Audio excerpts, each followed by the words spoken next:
week, and alongside me is Rory Schlein tonight, and we're pleased to be back in the commentary booth to bring you the action live here tonight. The newly formed Spires, well, they were the early season pace setters, winning their opening 3 fixtures against the Sheffield Tigers here at the Oxford Stadium, and then both against the Brummies home and away, grabbing that all-important aggregate point in the process. But the brakes have momentarily been put on for the Spires as they've suffered back-to-back defeats against the Witches, led by Jason Doyle and Emil Futinov. That said, the visiting Kings Lynn Stars tonight I think would happily swap places, as they've had a disastrous start to the season, losing all 3 of their opening fixtures against Leicester, Bellevue and Sheffield. But still very early days, there's plenty of time for Oxford and Kings Lynn to get their seasons back on track. Starting this evening, Rory, it's a big meeting for both of them. Every meeting is a must-win, but Kings Lynn will be looking to get some points on the board. Oxford, you're looking to get back on track. Yeah, I think for especially Oxford, you know, to sort of be turned over by Ipswich in the at home, you know, it was disappointing for them. And then obviously with what happened with Rowan, it was a bit of a it all come down very quickly, fast. And look, I think they'll use tonight as like, let's get back to normal, let's get back to basics, what we normally do. Obviously with Erik in the team, he seemed to settle in quite well at Ipswich last week. So look, I think they'll mean business tonight, but they'll just want to get back to winning ways. For Kings Lynn, look, they've had a bit of a turmoil, I'd say, week. Yeah. Injuries. Niels is obviously back tonight, but Biasso, and obviously now with Tarasenko pulling the plug.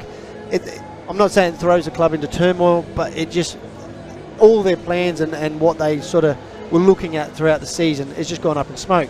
It's just unsettling for everybody, isn't it? It's and the guys that are in the team just can't find, you know, there's no just gel, like they won't gel, like they'll be coming just doing their own thing. I even noticed on a bit on the track walk they were quite separated, you know, which was quite interesting. But you know, they've got a guest in tonight, and look, it's not ideal, but for me, I think the next few weeks are going to be important for Kings Lynn, what they do, because there's obviously going to be other changes coming as well. It will be very important, because I think the next signing they make needs to be someone who's going to be hitting 11s or 12s. Needs to support Tobias. Yeah, and then that's the big thing, isn't it? Tobias has started well, he's going really well. Niels is still trying to find his feet. So, look, the team has potential. It is there, but I think their next replacement, or whoever they bring in, has to be someone who can hit the big points. So. Yeah. Rob Lyon will be looking at tonight's meeting as an opportunity to try and get some points back on the board. It's a clear evening. We've had some rain in the area this afternoon, but it's all cleared off, and we're a chilly 6 degrees, I'd say, Rory. We seem to be talking about rain all the time. I know. Look, I'll be honest. It's the British way. I didn't get on the track because obviously the gates were closed and they were keeping everyone off.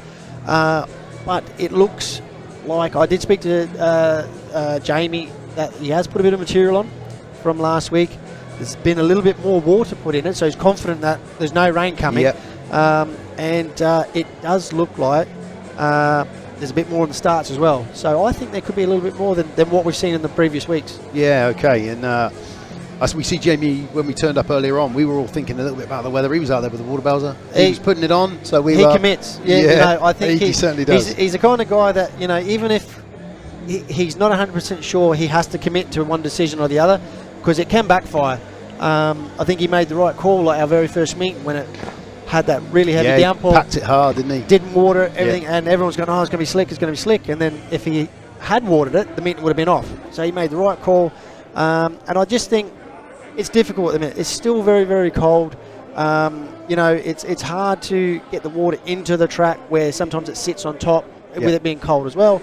So look, for a track creator, it's a nightmare situation with the way the weather is at the minute. So any meeting that gets on at the minute, they've done well. Yeah, and I think in the main, everyone that's come, whether it was the Birmingham meeting that we were at, that was very wet. It was a good speedway meeting. There was decent racing. And then the meeting since, there's been a consistency in the quality of the track for the riders to attack. And I think that's been a real fuel for Jamie, and a good start to the season for him in that respect. Well, if anyone really was here on press day, I don't know whether the fans were allowed, but the track was so grippy. Like to the point where you'd probably on a normal race night, you'd probably grip it off. But the lads needed to get out there, bed bikes in and that. So what he's had to start with to get the track to settle, sometimes you've got to run it a little bit harder, a little bit slicker to get the base settled. then you can build it up. And I think that's what he's done. Yeah, absolutely. We'll start to have a look at the two sides in a minute, but like you said, there's a couple of rider changes tonight due to injuries and rider changes. But Oxford at home, they'll want to get the points tonight for sure, and as they have been all season. Maciej JANOWSKI at number 1 hasn't really found his feet as yet. But he has been struggling. He's gating. Speaking to him earlier, he said he's never probably gated this bad in such a long time. But he's the kind of guy that, he's world class. He's trying something different tonight, I know, and a night where probably the pressure won't be on him. Like, there's no disrespect to Kings Lynn, but they're more of an easier opponent at the minute, so he can try these things. And it being a bit grippier will suit him as well, because he has been saying he's been too much power. Right. In all his bikes, he's just so much horsepower, and it being cold, it's a frustrating feeling. So he's made some changes tonight, and hopefully it's a night where he doesn't have the pressure and he can just do his own thing, and hopefully see the magic that we know. Yeah, and he's still a massive crowd puller. Joining him tonight will be Scott Nicholls. He comes in for Louis Kerr, who unfortunately had that ankle injury caused a couple of weeks back. But Scott Nicholls, what a guest to bring in.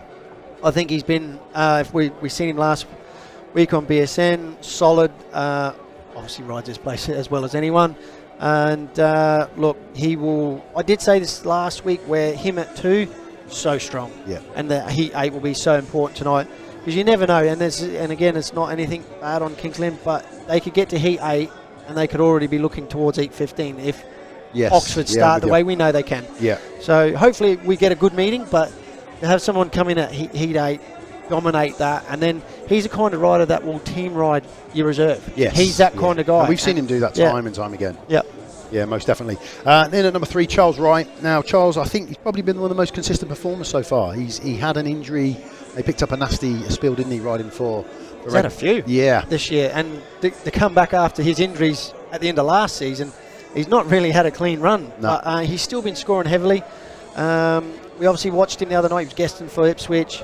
He had it in a different one, and I had a little chat with him, and he said it was a bit of an issue, that he was down on power, and they found out a little bit of a problem. So I doubt he'll be on that same bike, but he says he's rectified that. So look, I expect Charles to be firing on all cylinders tonight and probably banging in another double-figure score. Yeah, back in at 4 is Rohan TUNGATE, obviously missing from the last fixture, but he's been a big scorer for the Oxford start of this season as well, hasn't he? He was the main guy, I think, when Ipswich came here, and I think he would have probably done well at Ipswich as well. But fortunately, he had the flight issue. He's back tonight, and look, he's that guy that at the minute I think could be that guy that develops into maybe the new number 1, because the way he's scoring and the way he's actually racing against the big guys, and that don't faze him because he's racing against them in Poland at the minute anyway. Yeah. So look, the way he's riding, he can easily step into number 1, and then you can find Magic dropping down maybe into a 4 or even a 2. That's awesome for a team manager to have that, isn't it? Exactly, and we've spoke about that before. How this side has been built, and that's what could happen. Yeah. Number 5, Chris Harris. We've said a million things about Chris Harris. What we say, he's won the title 4 or 5 times in the British Championship.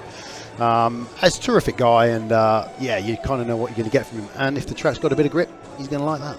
Yeah, but I think we've seen when it's been normal here at Oxford, it's not a notoriously grippy track. He's been fast. Yeah. And we've spoken a few times about his gating. His gating's been really good this year. Raced against him last week at Glasgow, and he was flying there. Yeah. So look, he will see this as an opportunity to score big points again, and you know what Bomber is. It doesn't matter what night it is. He races it like it's a world final. That's right. Yeah. Home debut tonight, Erik RISS in at number 6. Nikolai Clint obviously left the side. Erik RISS has come into the side, 2-time world long track champion. He's one of those riders that if he can go kaboom, he can bring big scores, and he had a great debut away at Ipswich. Look, I was sceptical of it, and I spoke to Peter Schroeck today, and I'm still a little bit sceptical, but he proved, I think, it was the right call. He came in, bang, a race win, another race win. Yeah. And that's what they were missing from Nikolai. I know, obviously, Eric's at reserve, but that's definitely what they were missing. And he brought a little bit of stability, especially down the bottom. I still thought, if that would to happen, Nikolai's average drop. having him down at reserve. Yeah. I'm not saying, who's to say he wouldn't do what Erik's doing? But look, Oxford have made the call, and it's worked. So for obviously only one meeting, but I think, you know, they're still in that position where someone may drop down. Perry goes back down to reserve, and then Erik steps up to 2 or 4. Look, they're still in that position. They can move people around. Yeah. And at number 7, Ashton BOUGHEN, young 16-year-old. He found himself on the plane over to Czech Republic with the under-23s the other day and did himself proud. He was on the pace, picked up some points. Again, every meeting's a learning meeting for him, isn't it? Well, I want to talk about his win over a world champion. Over Jace, and I've got to be honest, the track was dry, and he beat him square up. So look, and you've said time and again he can trap. Yeah. So look, he has everything in the toolbox to go on and do really well in this sport. We've got to remember he's so young. Yeah. You know, I think people got to realise that he's probably one of the youngest lads in the league. Got to be, yeah. So for me, you know, we saw that potential. Okay, it was one race, but it's there. So, you know, we can talk about him, watch him develop, but he's the kind of guy that I think you just let him grow, let him do his thing. You don't have to say, well, you know, by the time he's 18, he should be doing this. He's the kind of guy that I think as time goes on, he will develop at his own pace. We've seen late developers, we've seen people burst on the scene and they're not going to do anything after that. So for me, I think what Oxford are doing is exactly what Ashton needs. You know, He's got no pressure on him. He can just go out and do his own thing. And I think he's in the right environment with that Peter Schroeck. Yep. It was Peter that helped him when he was younger. And obviously Peter manages the side. He manages all 3 of the Oxford sides they've got on track this season. He's not underestimating the opposition tonight. He did say, look, you know, they've had a tough run of it. They've had some rain-offs. They haven't found their feet. They could come in, make a few gates, win a few early heats and cause us problems. Well, I said that when Oxford went there and they were down Rowe and they were tight. They were within 2 points and level at one stage, That's I believe. Right, yeah. So that's more mental than it is anything else. So like they need to be switched on from Heat 1 because Kings Lynn get a 5-1 and then another 5-1. You're 8 points down. Yeah, and that's right, yeah. You know, and you might not be able to just get them back in 2 races. It might take you 4 or 5 races to get that back, and then get 2 points in front. So look, you don't underestimate anyone. You've got Tobias MUSIELAK there. He can be world class on his day. Look, Cookie's solid as well. So look, they can't underestimate this team. Yeah, let's just quickly run through the Kings Lynn side for you. The lads are coming out on the parade, but they've got Tobias MUSIELAK at 1. Toby, he's a great lad, really likeable guy. I work with him a lot at Swindon. Like you said, he just needs a bit of backup at that top end of the side. There's a rider replacement for Vadim Tarasenko tonight. He will be for Tarasenko. Yeah, for Tarasenko. Yeah, there we go. Yeah, there we We're go. up on screen now. Brilliant. There we go. So I was looking for. So yeah, Tarasenko, rider replacement for him tonight at number 2. Niels Kristian Iversen, we picked up on Niels before. On his day can beat anybody and has still got everything in the tank to beat everybody, hasn't he? Yep. Look, he's when you say former world class, he can be world class. He's been scoring pretty good in Poland as well at the minute. Another one who's had a few knocks already this season. So a guy where he is in his career, when you do have a knock, it can take you a little bit time to get back to where you're confident and you know, smooth again. So look, this is a track he can do that smooth.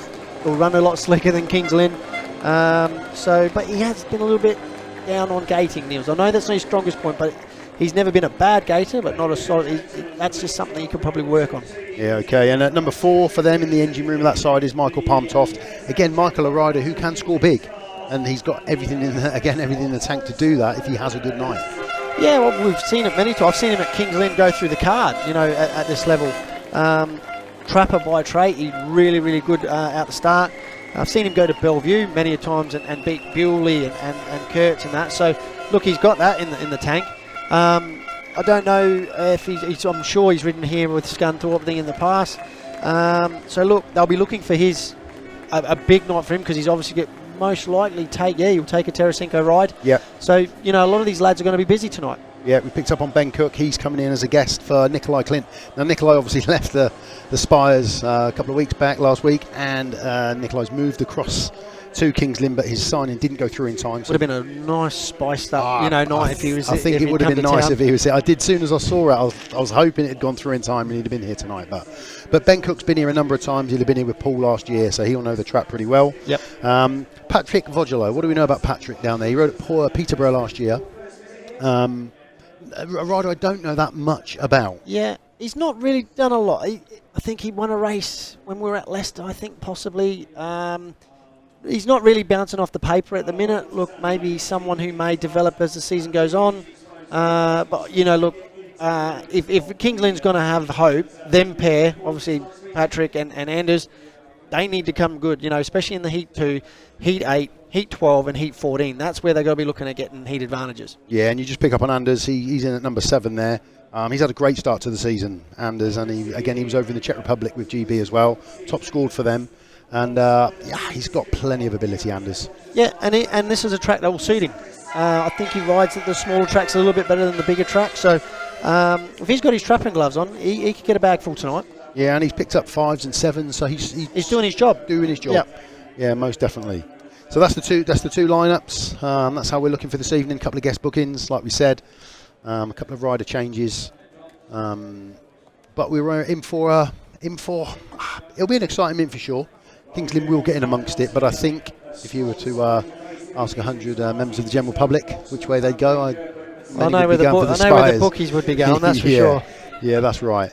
So you'd be interesting to see how the Kings Lynn boys. Kings Lynn haven't had enough meetings. It feels that way. And that's what Peter was saying. I spoke to him earlier on, Peter Schroeck, Spires manager. He said, look, they just haven't been on track, and it's hard to call when a side hasn't had a consistent run. They haven't had a consistent side. You just don't know what they can bring yet. I was having a conversation with someone earlier today. I won't say who, but we were talking about it's almost got now, British Speedway's got now, it's not about finishing top. And it's almost like who can get it right with the calculator when it hits August. Yeah. And I feel that's always, I think Sheffield proved that quite well last year. And look, Kings Lynn could be one of them sides.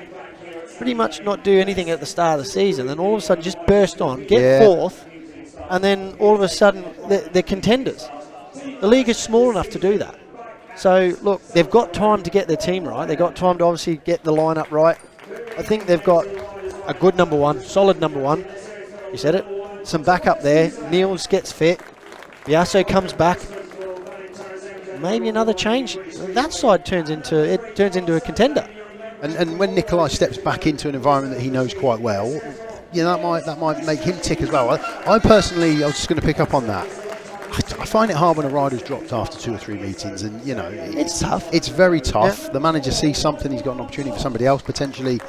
I felt that Nicholls could have been given a couple more meetings. I've openly admitted, I still am a little bit sceptical on it, but at the same time, it would be interesting to see in a month's time what happens in the lineup. Yeah. Who's to say that Oxford might not make a change if it's available to them? Magic's average has vastly dropped. What points do they have to play with? Yeah. There's so many. I find it intriguing this year because I think a lot of teams are doing that. I think a lot of teams have been put together, but I also think there are teams that have been put together not to finish the season with. Interesting. Interesting. I think it's a bit of maybe the Matt Ford. What do they call it? Philosophy. Bit of a tactical. You look at it and I think there's going to be so many changes in all sides as the season goes on. Let's wait and see. So the riders are about to go out. Kings Lynn won the toss and they've taken 1 and 3. Just filtered up to me. Yeah. So they look a lot more even than what they have done, the starts. Okay. And I did say Jamie's put some extra material on. So I think, they will be a bit more even. If there is a bit more material, 4 will be good. But I think one one has been notoriously good here. But just looking at it there, you can see 4 looks good. Without sinking me toe into it. Yeah, we don't really get that view from up here. It's bizarre. We're looking right down onto it, but you can't really see if there's an advantageous one. You can't really see the grip. Yeah. What people don't realise, that the material here at Oxford is the base is quite. It grabs hold of the tyre. It's hard, but the base grabs hold of the tyre and tries to roll it off the rim. It's a very, very sticky base. I spoke to Emil after when they came here, and he was like, he goes, yeah, it's grippier than what, like you said, it's grippier than what it looks. Yeah. And he had to make a change to feel more comfortable. So. And it was interesting that as I left that night, I spoke to Rohan, and he was hugely disappointed that they'd let the meeting get to that stage, because he just said, look, you know that Ipswich are going to come strong. In the big heats, yep. What track they go to, you get to 13, 15, they're going to come strong. Yep. And he said that was their Achilles heel, as they didn't take advantage earlier on to give themselves the breathing space. A different proposition there tonight. They won't have that really. They will potentially go into the back end of the meeting with the strength. But who knows? Who knows what Kings Lynn will bring? They need to get points on the board. Just noticed Magic's starts look so different from when we were here the other week. Actually launching, which is a good sign for Magic and Oxford fans. So because the last few weeks his strapping here has been very, very under par. And yeah, you picked up on that a number of times. And if I'm honest, that's been kind. And he said openly to me, he said, my gating's been terrible. And like I said, he has made some changes. And them starts, I've just seen him look like a guy that's definitely made some changes. Yeah, it'd be interesting to see what he can bring tonight. It was nice. I was talking to Tobiasz MUSIELAK in the pits when Magic arrived tonight. And they had a nice warm embrace. Used to have a lot more poles in the league than we do, so it was good to see that level of quality, that quality of rider in the pits. And yeah, Toby and Magic will go head to head in Heat 1. Yep. Obviously Tobias will be off gate 3, and Magic will be off 4. You know what? I as a number 1, I always think if 3's not looks, I mean, a lot better than 4. I always, as a number 1, would take 4, because as the night goes on, when you get 4 later, it's actually gone off. Especially at a track like this, you want to get 4 out of the way early. Who really makes that call when you do the track walk early on? Who's the one who really drives the decision on, right, if we win the toss, this is what we're going to go with? It all depends on the inside gates as well. If the inside gate, like gate 1, is far superior to gate 2, you normally let your number 2 go off the better gate. That, in my eyes and what I've done previously. But also at the same time, and I've mentioned it quite a few times, if you take the outside gates early on, you get the outside gates later on. And I find that is a key thing that people do forget. That coin toss is more important than you think. Yeah. People think, oh, you'll get the gate. But it's at the time of the night you get these gate positions. So, look, you're thinking, do you take gate 4 early on? But then if you take gate 4 early on and it's good, it might not be as good later on, and you get that 3 out of the last 4 races. So it's always very important to, when you do hear the coin toss and you look at the gates, and notoriously you go to somewhere like Sheffield, where gate 1 is an absolute dynamite early on. Yeah. And then you find a little bit later on the outside gates come, because obviously they all level out. And so here, I think your gates 1 and your 4 will be more dominant than the rest. Yeah, we're just looking over to the pits now. The riders are coming out. The 2 minutes is on. There's actually only about 1 minute and 10 seconds left of that. But Ben Cook will be out here. He will take the first rider replacement ride for Kings Lynn. He'll be out in Hit him hard early. Yellow helmet colour. Yeah. Toby, as we said, rolled straight in there into gate number 3. So that will see Ben Cook off of 1. Filling my programme as I go. It's a solid Heat 1, I tell you. It is a good looking Heat 1. There it is for you at home. Off the inside in yellow will be Ben Cook for Kings Lynn. Off of gate 2 in blue will be Scott Nicholls for the Oxford Spires. Tobiasz MUSIELAK, Kings Lynn number 1. He'll be off of gate 3 in the white helmet colour. Maciej JANOWSKI, fellow pole. He'll be off of gate 4 with the red helmet colour. Kings Lynn won the toss. They decided to take 1 and 3. So as this meeting progresses, it will swing back towards Oxford at the back end, and they will get the pick 4:15. We shall see if that decision has worked in Kings Lynn's favour. And we're hoping not to have any VAR related issues. No VAR, especially for you, Rory. Especially for you. I bet you've had enough of it in the last week. Yeah, yes. Okay, 3 seconds, 2 seconds. Here we go. Green light's going to come on. Start master walks away. Heat 1, Oxford, Kings Lynn, away we go up into the first turn.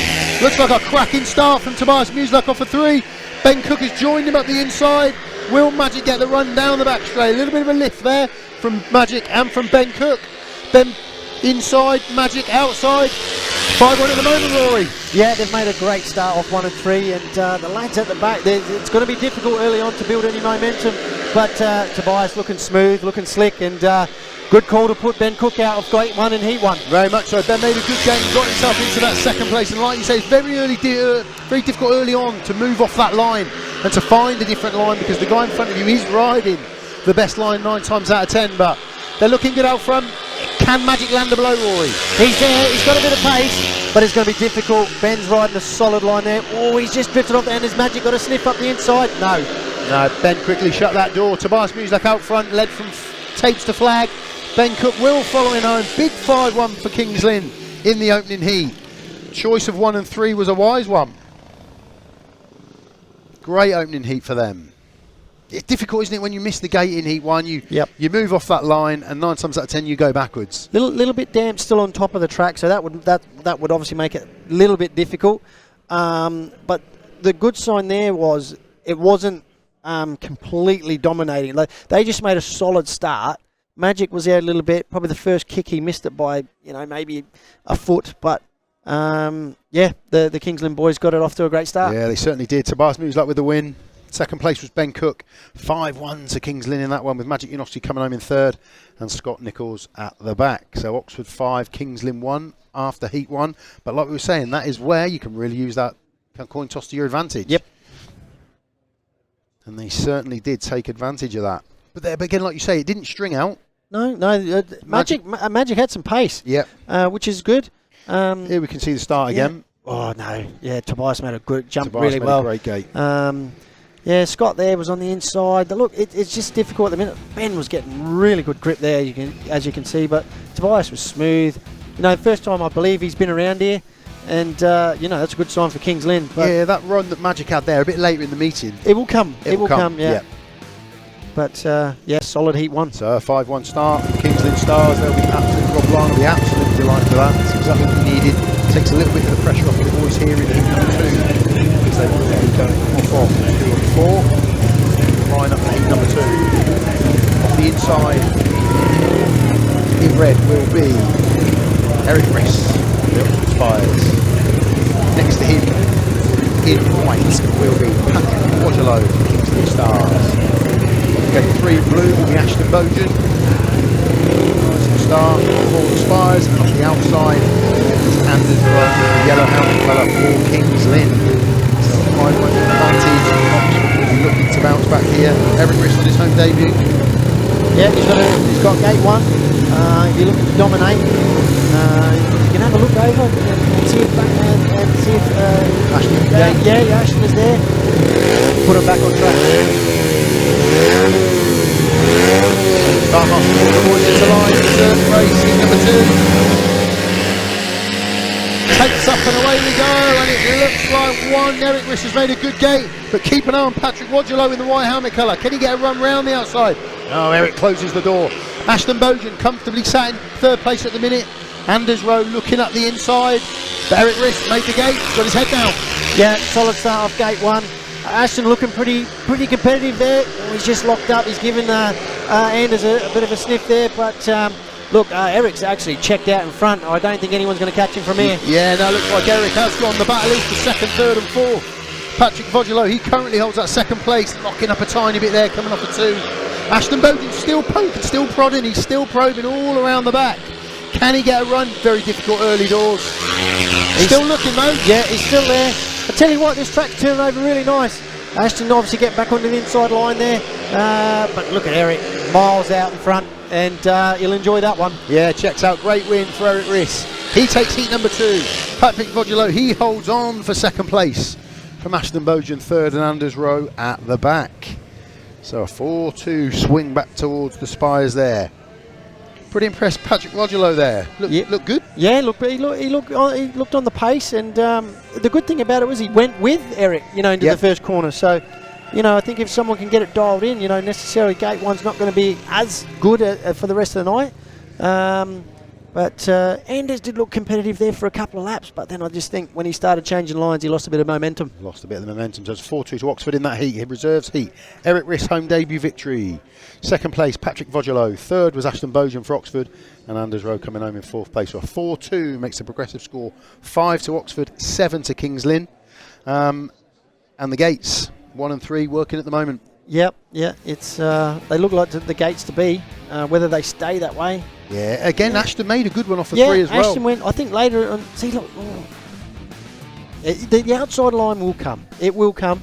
It was so good to see Erik literally pull away. His bike is really dialed in. Yeah, once he got out front, and again, he's a strong reserve if he can. Yep. If he can, and again, winning Heat 2 just gives you that confidence to go on for the rest of the meeting.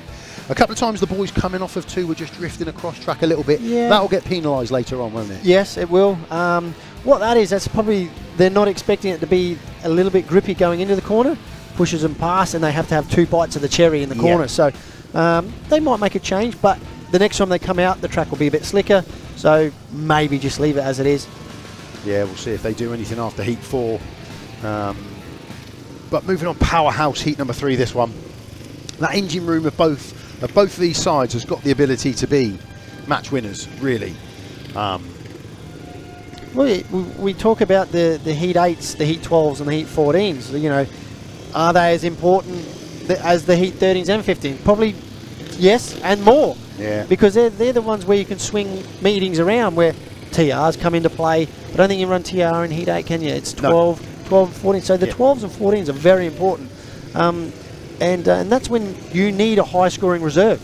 If you've got a reserve that can nullify a TR. And Erik RISS could be that man tonight. Here we go. Heat number 3. Niels Kristian off the inside in white for Kings Lynn. Next in Rohan TUNGATE. He'll be in blue for the Oxford Spires. Michael Toft, yellow helmet colour. He'll be off of gate 3. And Charles Wright, red helmet colour. He will be off of gate 4. Charles has been scoring really well this season, as has Rowan. Can they do that here against a very, very strong Danish pairing in Niels Kristian and Michael Toft? Tofty will have been here a few times last season, like you say, with Scunthorpe, so he'll have ridden the track before. Niels probably hasn't been here since it was the old shape. Most likely, yeah. When he rode for Oxford back in the Silver Machine days. Yeah. So here we go for Heat number 3, 5 to 7 at the moment. Kingston leading this one. Wright, TUNGATE, Iversen, Toft. Takes it up, away we go. Who's made the trap this time? Niels from the inside looking strong. Rowan round the outside, great line from Rowan. And Charles moved into 3rd place there as well. It's a great first and second turn from Rohan TUNGATE. He's got himself out front. Niels Kristian in 2nd place. But Charles Wright looking fast in 3rd. Yeah, Rowan used that outside. It's starting to come. And the good thing about that is it's not necessarily going to be making the start off gate 1, which obviously gate 1's really well. Rowan's starting to use that outside line. Can Toft generate any speed to get up there, maybe turn into a 3-3? Yeah, I can see Charles. He's all over the back of Niels Kristian at the moment. And what he's doing as he's coming off of 3 into 4 is he's looking to maybe just look up the inside. See if he can get that run. He's done it again. Will he get a run up the inside? Coming down the home straight for the last time. Nope. Rowan's checked out. Niels Kristian 2nd. Can Charles land a blow, Rory? He's trying to do a bit of the cutback at the minute, but he needs to go in a bit deeper. He's gone in deeper there. Can he get a run? No. Ooh, no. No, you called it though. He put it out there where you said he was going to go. Maybe he'd gone a lap earlier, generate that speed, then go for the cutback. Potentially, because a couple of times he looked to switch back up the inside, but Rohan TUNGATE made the trap, got his head down, disappeared. A good win there for Rowan. 2nd place was Niels Kristian, 3rd was Charles Wright, and Tofty slightly adrift. So another 4-2 to the home side. Here's the confirmed score then. 4-2 to Oxford in that one. Rohan TUNGATE with the win. Niels Kristian in 2nd. Charles Wright again pushed Niels all the way there. He picks up 3rd place, and Michael Toft at the back. So another 4-2 heat advantage. Brings the scores level after 3. 9 on 9. Yeah, if you see it, Niels makes a good start here. Gets to the corner first. Rowan just keeps going around. It's about mid-track.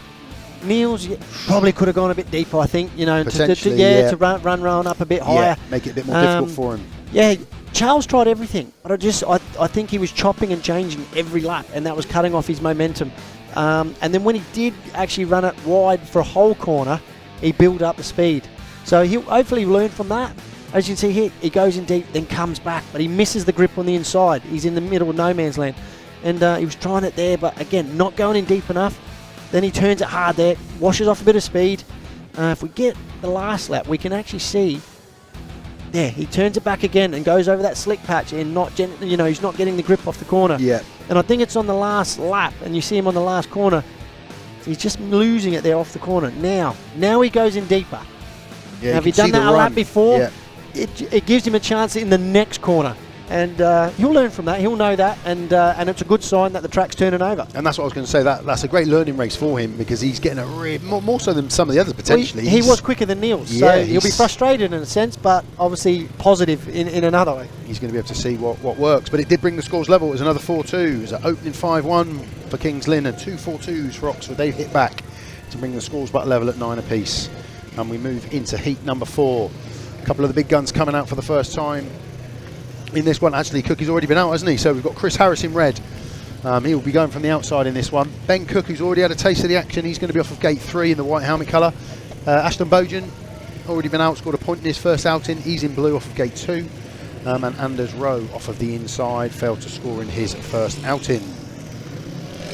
9 apiece, Chris Harris. Kind of know what we're going to get from Chris. We're either going to get a great gate, he's going to disappear, or he's going to miss it, and he's going to give us something to shout about. Always does. Always does. He's actually the first rider to go up hard up against the fence tonight off gate 4. Let's see if he can use that to his advantage. Start master's happy. Riders away he goes. Heat number 4. Ashton's missed it. Anders Rowe hasn't missed it. What can Chris do? Ben moves across the front of Chris Harris, blocking his run. Now this is going to be a race. Ben Cook out front. Anders Rowe sat in second. Chris Harris almost gets taken out by Ashton BOUGHEN there in third.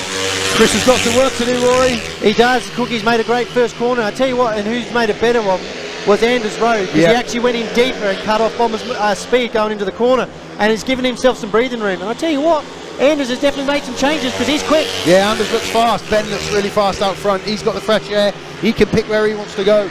Anders made a decent gate, really clever first 2 turns. He sat comfortably in second.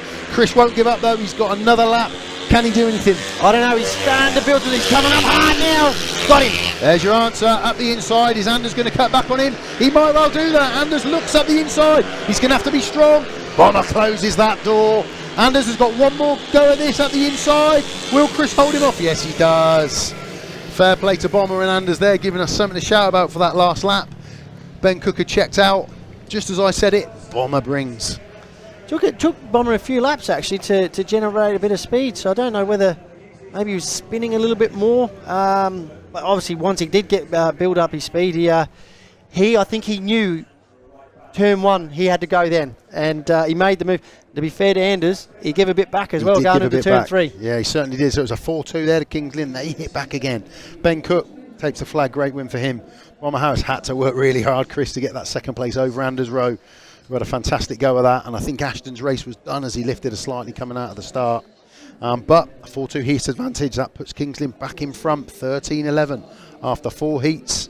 Here we go, we can see it from the tapes again, Rory. Yeah, heat gates 1 and 3 working again. Bomber makes a reasonably good one here. See Cookie there, just drifts across, cuts off there. This is where Anders does Cookie a favour. He drifts in hard, and Bomber's had to lock up hard. And that put Bomber off for a good, I'd say 1 or 2 laps. Couple of laps.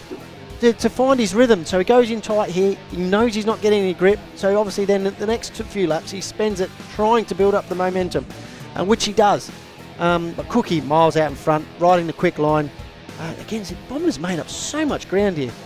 And just there... Even there, he's still got some work to do, isn't he? Anders was locking up a little bit off the corners, and that was probably entering a little bit slower than Bomber. Bomber going in harder. And just here, Bomber, he did come from a long way back, but drives up hard. Anders probably wasn't expecting Bomber. Bomber goes across the curb a little bit. Anders does brilliant here. I love a bit of white powder coming up like that. Love what Anders did. Yeah, fair play to Anders. He went in hard, made Bomber work for it, and kept going to the line as well. Yeah, Bomber really had to lean on him going into 3 there, didn't he, to stop that run. Yep. To stop that run. So, terrific performance there from Anders Rowe, really putting Chris Harris under pressure, pushing him all the way. But at 1 point, again, no last places. Anders Rowe will be really happy with that. We can see some gate stats there.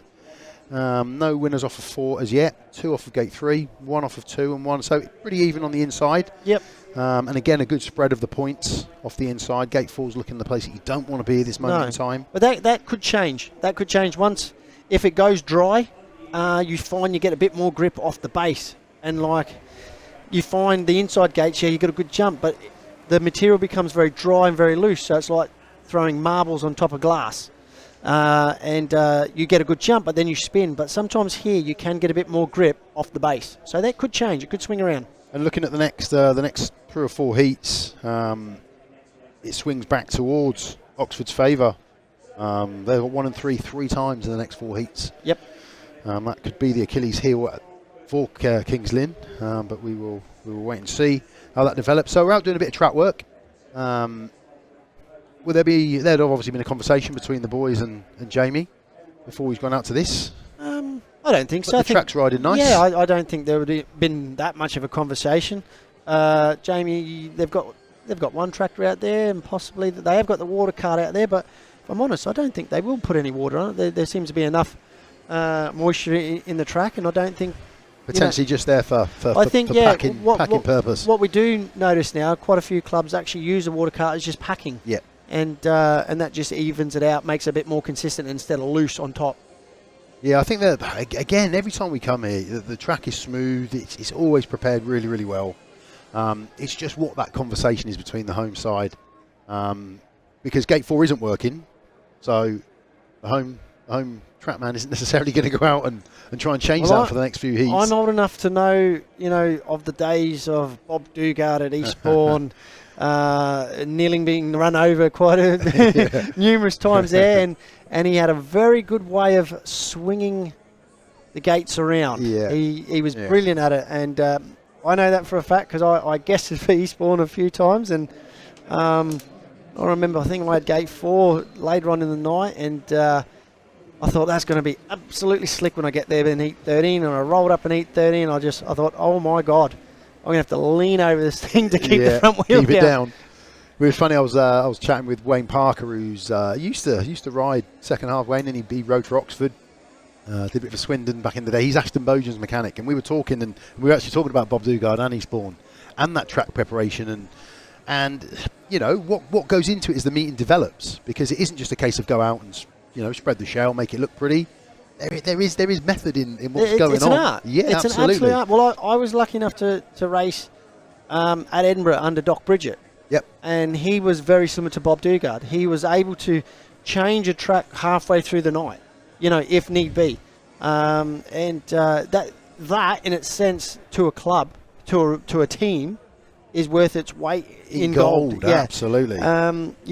People may say you're doctoring it. Well, no different of, you're going to Old Trafford and Fergie being, 2-0 down, and then all of a sudden the sprinklers come out at half-time and wants a little bit more water on top so the ball skids quicker across the grass. Yeah, that's right. There's no different, and they do it, on the Wenger used to do it at Arsenal. 1 week, a football team would literally shorten the width of their football. And the length of the grass. Mate, it happens. Similar. It happens in all forms of team sport. So similar. I love it. It generates drama. It generates something to talk about. I don't expect Jamie to go out there with the plough and start planting potatoes, but if they're in a position where they might need to make an adjustment, maybe we used to do it at Coventry. We used to rip the starts halfway through the night because the starts would go off, so they would grade it and then literally re-rip the starts because that's what we wanted. Yeah. So as the night goes on, the away teams obviously detuning and not thinking it's getting slicker. Where we would then go back to what we were starting on, and then that's and obviously have more or less a fresh start. Yeah, well, a man who is going to be loving it in the moment is Rob Lyon, the Kings Lynn team manager. He'll be happy. He'll be really happy. Yep. Because again, I don't think many people would have given them this at this stage. The sense would be, like I said, Oxford should have been at Ipswich. Keep it close. Yeah. Think of that aggregate bonus point. That's the most important for Kings Lynn tonight. That would be. Keep it within 6 or 8. I think that's a realistic task. And the way they're doing now, why not keep it within 2? Then you get to that last heat decider, then it's anyone's. And I think, again, what's really pleasing is heat winners, Tobias MUSIELAK, Ben Cook, they've both won their heats. Look dominant too. And look really fast. Second places for Ben Cook again, Patryk WOJDYLO, Niels, Kristian, Iversen, solid. Looking solid. And that'll be really pleasing for Rob because it's been a bit of a turbulent week for the club. What I will say, but what is the Oxford boys aren't gating. No, and when we were here previously, they were trapping. Yeah. So look, I think for Oxford, that's something they're going to have to work on. Obviously, they've been up against Ipswich, they've been up against Sheffield, and it's these meetings where they're up against people they should beat. Yeah, that's the ones they want to be careful. They want to be careful. Your eye's better than mine. Can we see who's coming out here in the yellow helmet colour for the RR looks like ride? Niels Kristian Iversen. Is that Niels? Yes, it is. Better than mine. Yep. So chucking Niels Kristian Iversen again. That makes this a really strong heat. Yeah. Yep. So out in yellow and black for the R&R for yellow. Yeah, yellow. You're showing your age. I know. Showing your age. I did love the yellow and black. I've been there before. I'll stop saying that. Remember that it wasn't the quarters. That used to be like. It wasn't a quarter. Some of them had like multiple. More. Yeah, that's right. Yeah. So it'll be Niels Kristian out in yellow. He'll join Tobias MUSIELAK, and they're up against Charles Wright and Rohan TUNGATE. Tough heat, big heat. Rowan looks really good. Yeah, in his really race. good first corner. And again, so did Toby, who's rolling up there to the outside grid. When he signed for Oxford, I thought it was like oh, is that a track that's going to suit? I didn't know, but it's like a duck to water. Showing that it is. Yeah, that's right. He's made it look easy, beaten some big names already, and as I said, potentially could go to number 1 if he keeps scoring the way he's going. Yeah, let's see if he can beat a couple more in this heat. Charles Wright, he'll be off the inside in red for Oxford. Next to him, Niels Kristian Iversen, 2 points first time out. He'll be in yellow. He's taking the rider replacement ride for Vadim Tarasenko. Rohan TUNGATE winner first time out. He'll be in blue off of gate 3, and Tobias MUSIELAK, Kings Lynn number 1. He won heat 1 first time out. He'll be off the outside in the white helmet colour. He's 13, plays 11 in favour of Kings Lynn at this moment in time. Just looking at the track now, what Jamie did there with the water cart, literally running around in the middle of the track, packing it. Left a little bit fresh on the inside of the exit of the turns, and left it quite loose on the outside, wider than the mid-track. Yeah. So it's an interesting track grade, that. Yeah, I wonder if that's a conversation that went on. But the track's riding nice. Both teams seem to be enjoying it. Oxford got 1 and 3 in this one. 13 plays 11. Heat number 5. Takes up, away we go. Who's made the truck this time? Really even into that first turn. Rowan around the outside again. Mirrored what he did, but up the inside comes Tobias MUSIELAK. Can't get past Rohan TUNGATE. Great first turn from Rowan. Tobias MUSIELAK in second. Niels Kristian in third. Charles Wright currently at the back. Yeah, Rowan solid again. Tobias has got some speed for sure. What can Charles do at the back? Will he learn from heat 1? Yeah, he's taking the same form as he did in that heat 1. He's inside outside Charles. He's looking to see where he can best make that move. On Niels Kristian Iversen in third. He's gone a bit deeper into 2 this time. Make a nice long straight of it. Will he go deeper? Out he goes, moving that bike a little bit further out. He's got another lap in him. Has he got it, Rory? Oh, he might have it here going up the inside. He does. Will he hold it? Will Niels throw it back? Yeah, Niels is going to come back on him. Yeah, clever from Niels, and he shuts that door. Rowan's out front. He's got the feet in the bag. Whoa! Oh, Charles was right to stay on. Rowan with the win. Tobias second. Niels worked really hard, and Charles Wright feel from there, but he did stay on that bucking Bronco as he came round turn 4. I thought he was going to lose it for a moment. It was a moment. It was potentially a big high side. Yeah, it was a big moment. He's done well to hang on to that. But Rowan, 2 from 2. And looking super quick. Yep. Looking super quick. It keeps that 2-point advantage for the away side. Kings Lynn packing in their second and third. So first drawn heat of the evening. 3-3. Rohan TUNGATE with the win. Tobias MUSIELAK in second. Niels Kristian Iversen in third. Packing in for second, third. Charles Wright threw everything at Niels, but just couldn't land the blow. Very important point from Niels there. Charles threw everything at him, got past him, and it's just at that point where he was maybe locking up a little bit out of the corner. But Niels read it really, really well and early. It was a pretty even break, wasn't it? Yeah, they all got there together. Yeah. Tobias here, he was... That run now looks like it's starting to move out, so maybe, as I said, them outside gates may come on a little bit more. Yeah, Rowan was not troubled out in front. No, not at all. And Charles, he was trying everything, absolute everything. And again, he's going to be annoyed because he didn't get anything out of it, but he was on the pace, he was pushing Niels all the way, just couldn't land that blow on him. He looks to be spinning just a little bit. He's going in deep here. And just after the track grade, obviously it's just not enough out there for him to have a crack at. But you know, we'll hopefully see it in the next lap when he does it. Maybe not. Oh, here we're back. And again, if you go wide in 2, you can make a really long back straight, can't you? Yeah, it seems here in 3 and 4 you're getting a better run coming out the corner off wide. Just here, then he turns it back. Niels was expecting him to come wide, that's why he went deep. And then there, Niels knew it straight away. Yeah. Turned it back early, wheels in line, and unfortunately for Charles here, if we get a good look at it, the absolute locker he throws here. He did rather stay on. Oh, big moment, big moment, big moment. So 3-3 keeps the score, 2-point gap, 16-14 in the favour of Kings Lynn. Another big heat with some big names coming out in this one. Ben Cook, third ride of the evening. He's going to be off the inside in the white helmet colour. Guesting tonight for Kings Lynn and doing a sterling job so far. Maciej JANOWSKI, 1 point first time out. He'll be in red off of gate 2. Patryk WOJDYLO looked good. Looked good in his first outing. He'll be off of gate 3 in the yellow helmet colour. And Scott Nicholls failed to score in his first outing, but we know what Scott's capable of. He's off of gate 4 in the blue helmet colour for Oxford.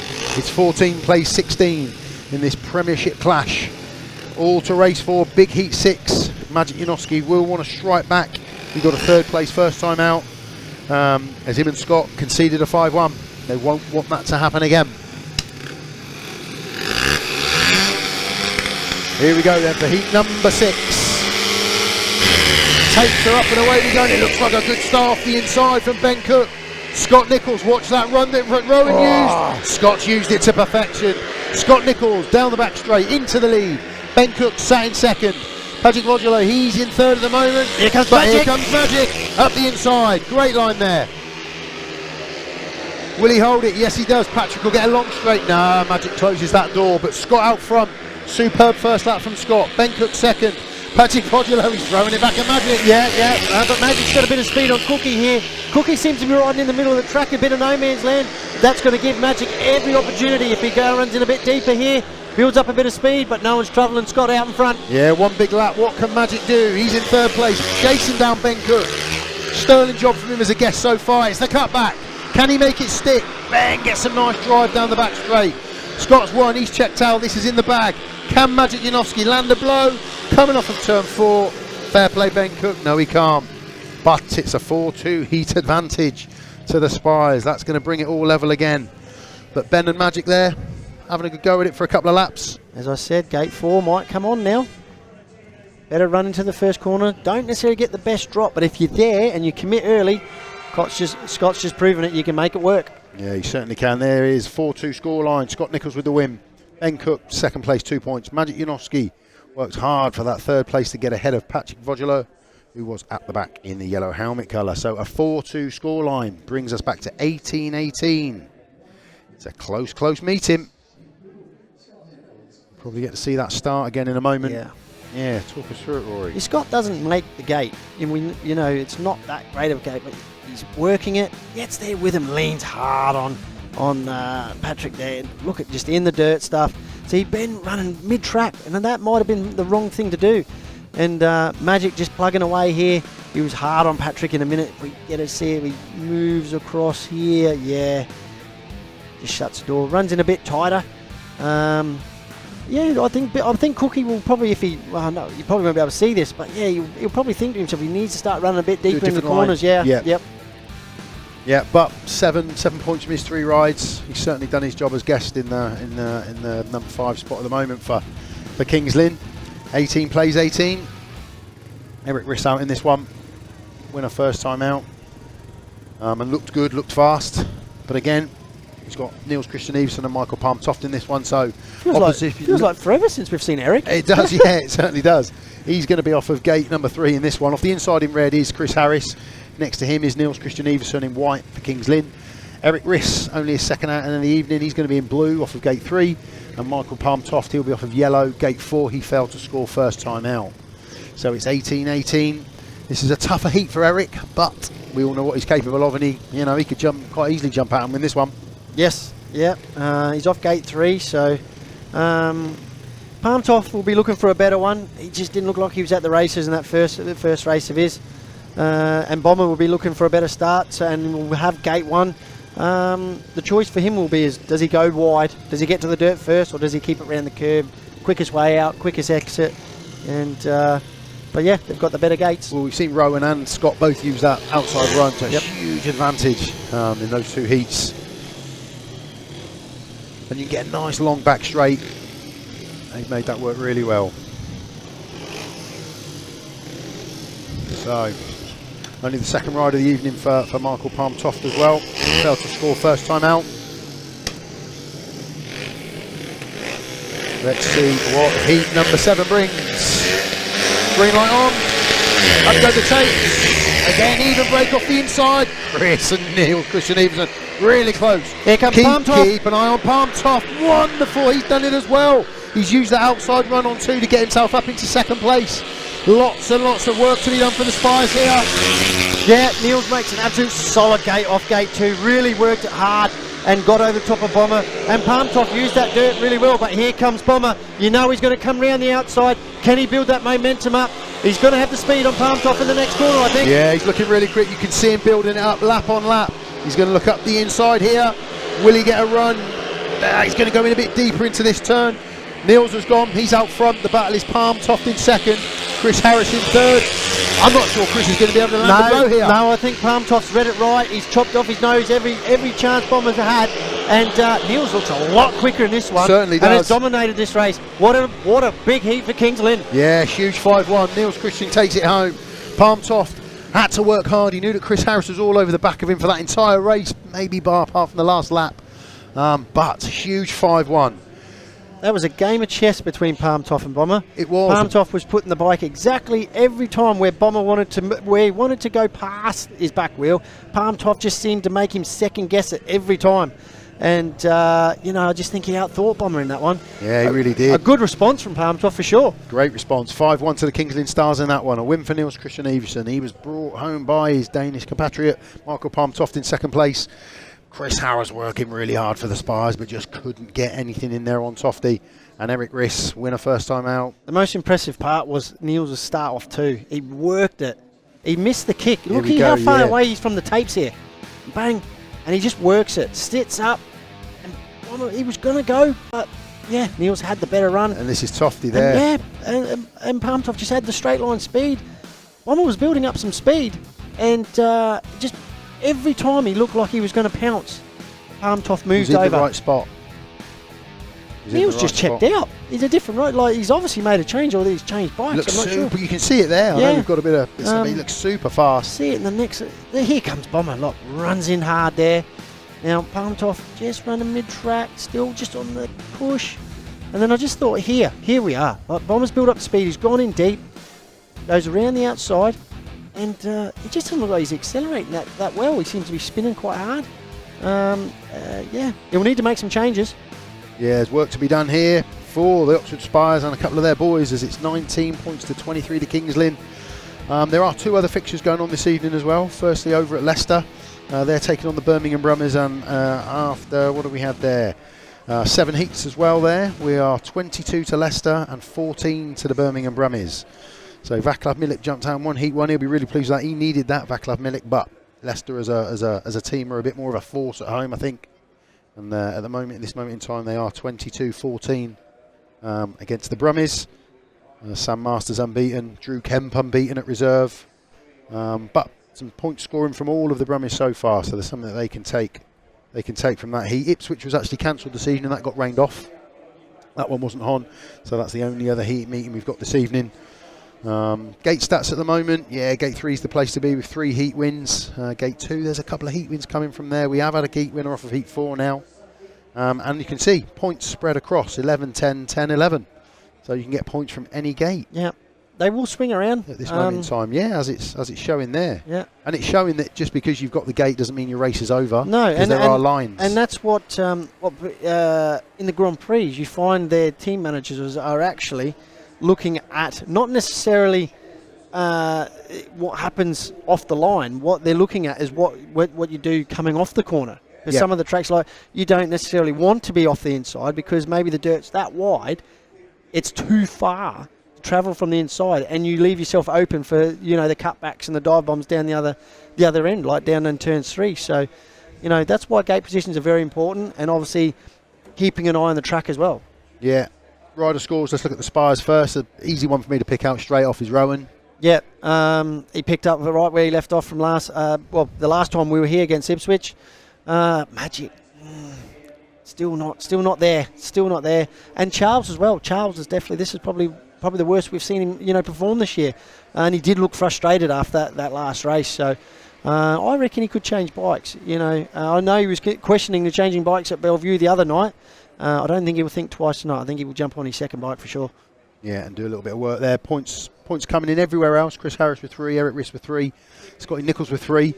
But yeah, like you say, Magic's the one that you'd pick up on there because, again, you'd be expecting a little bit more from him at this stage. But Rowan is on fire and is kicking back where he left off here last time out. Yep. 6 big points for him so far. For the Kings Lynn Stars, again, they've got points throughout. They've got heat winners throughout. Again, you could it's solid. Pick 3 or 4 of those boys. Yeah, all the way through. Obviously, the reserves only three points amongst them, like between them. But you look at just how Toft turned from his first race to his second race. Yep. So if that's anything to go by, whatever changes he's made, for me that's worrying for Oxford. Because you look at that pairing now, because if they do go out in their next one, they've still got another. Niels has obviously had his TR ride. Toft will no doubt have a TR ride. And that could well come in Heat 8. Exactly. Potentially, yeah. So, and what gate would he have then? What gate would he have? He'd be off of 2. Okay. Well, we've just seen Niels make a decent one off 2 as well. Yeah, and they're evening up a little bit, but Toft had speed. So, and the big thing as well, they're number 1 in scoring points. 5 out of 6. Then number 5, 7. So what's that? He's dropped 1. And that's the difference between the two teams, I think, sides at this moment. Is they're 1 and 5s. Yeah, so we'll find out in a moment who is wearing that. And there is one other, actually, we picked up on the 2 Premiership meetings. There is an NDL meeting tonight as well. We've got Middlesbrough back on track. They were the days. Yes. Yeah. So Middlesbrough are currently winning away at Sheffield Scunthorpe, 23-19. Jamie Howder there with 5 so far. Ben Trigger with 4, Jake Mulford with 5, and Jack Smith. Not that I'd be surprised, to be honest, but unbeaten from Jack Smith for Sheffield so far. Brilliant to see the Middlesbrough name back on track. Yeah. It's a name that I remember growing up with. There's a lot of old names, Bristol, Halifax. Great to get some of them back. Even go back like years, or Norwich. Norwich had a speedway, and I never thought you were older than me, Rory, but mate, I'm potentially thinking you might be. I'm not saying I'm a historian of British speedway, but I have a bit of knowledge. It's terrific to see when you can get those teams back on track, and it's great that Redcar Stroke Middlesbrough. I know when you say not long ago, Hull Vikings, they were a big club. Newcastle Diamonds, mate, it's a shame to see not these big clubs that I've grown up with and know the history about British Speedway, and it's a shame, but we've seen places can regenerate, That's restart. Exactly what I was going to say. And we're right here. Workington and Oxford are 2 brilliant examples of what can be done with an empty space and a new stadium like Workington, and what Oxford have done to bring this back. Revamp it, and it looks we're all fantastic. hoping that Coventry can do the same thing. And Wolves, look, both clubs are in positions that, I'm hearing positive things, and, and they are 2 big middle and base clubs, massive clubs. Coventry, the history there, Wolves, the riders that have ridden for them, Coventry, Ollie Olsen, and then you go to the Hamill and Hancock and the 2007 treble winning team, and then you've got, Wolves with like Emalenko, and Hans Nielsen started his career there, and I knew you were going to mention 2007. Sorry, mate. Sorry. So I was there that night. Yeah, I wanted to get that in there. I did leave early. I never leave Speedway early. I left early. I was home by heat 15.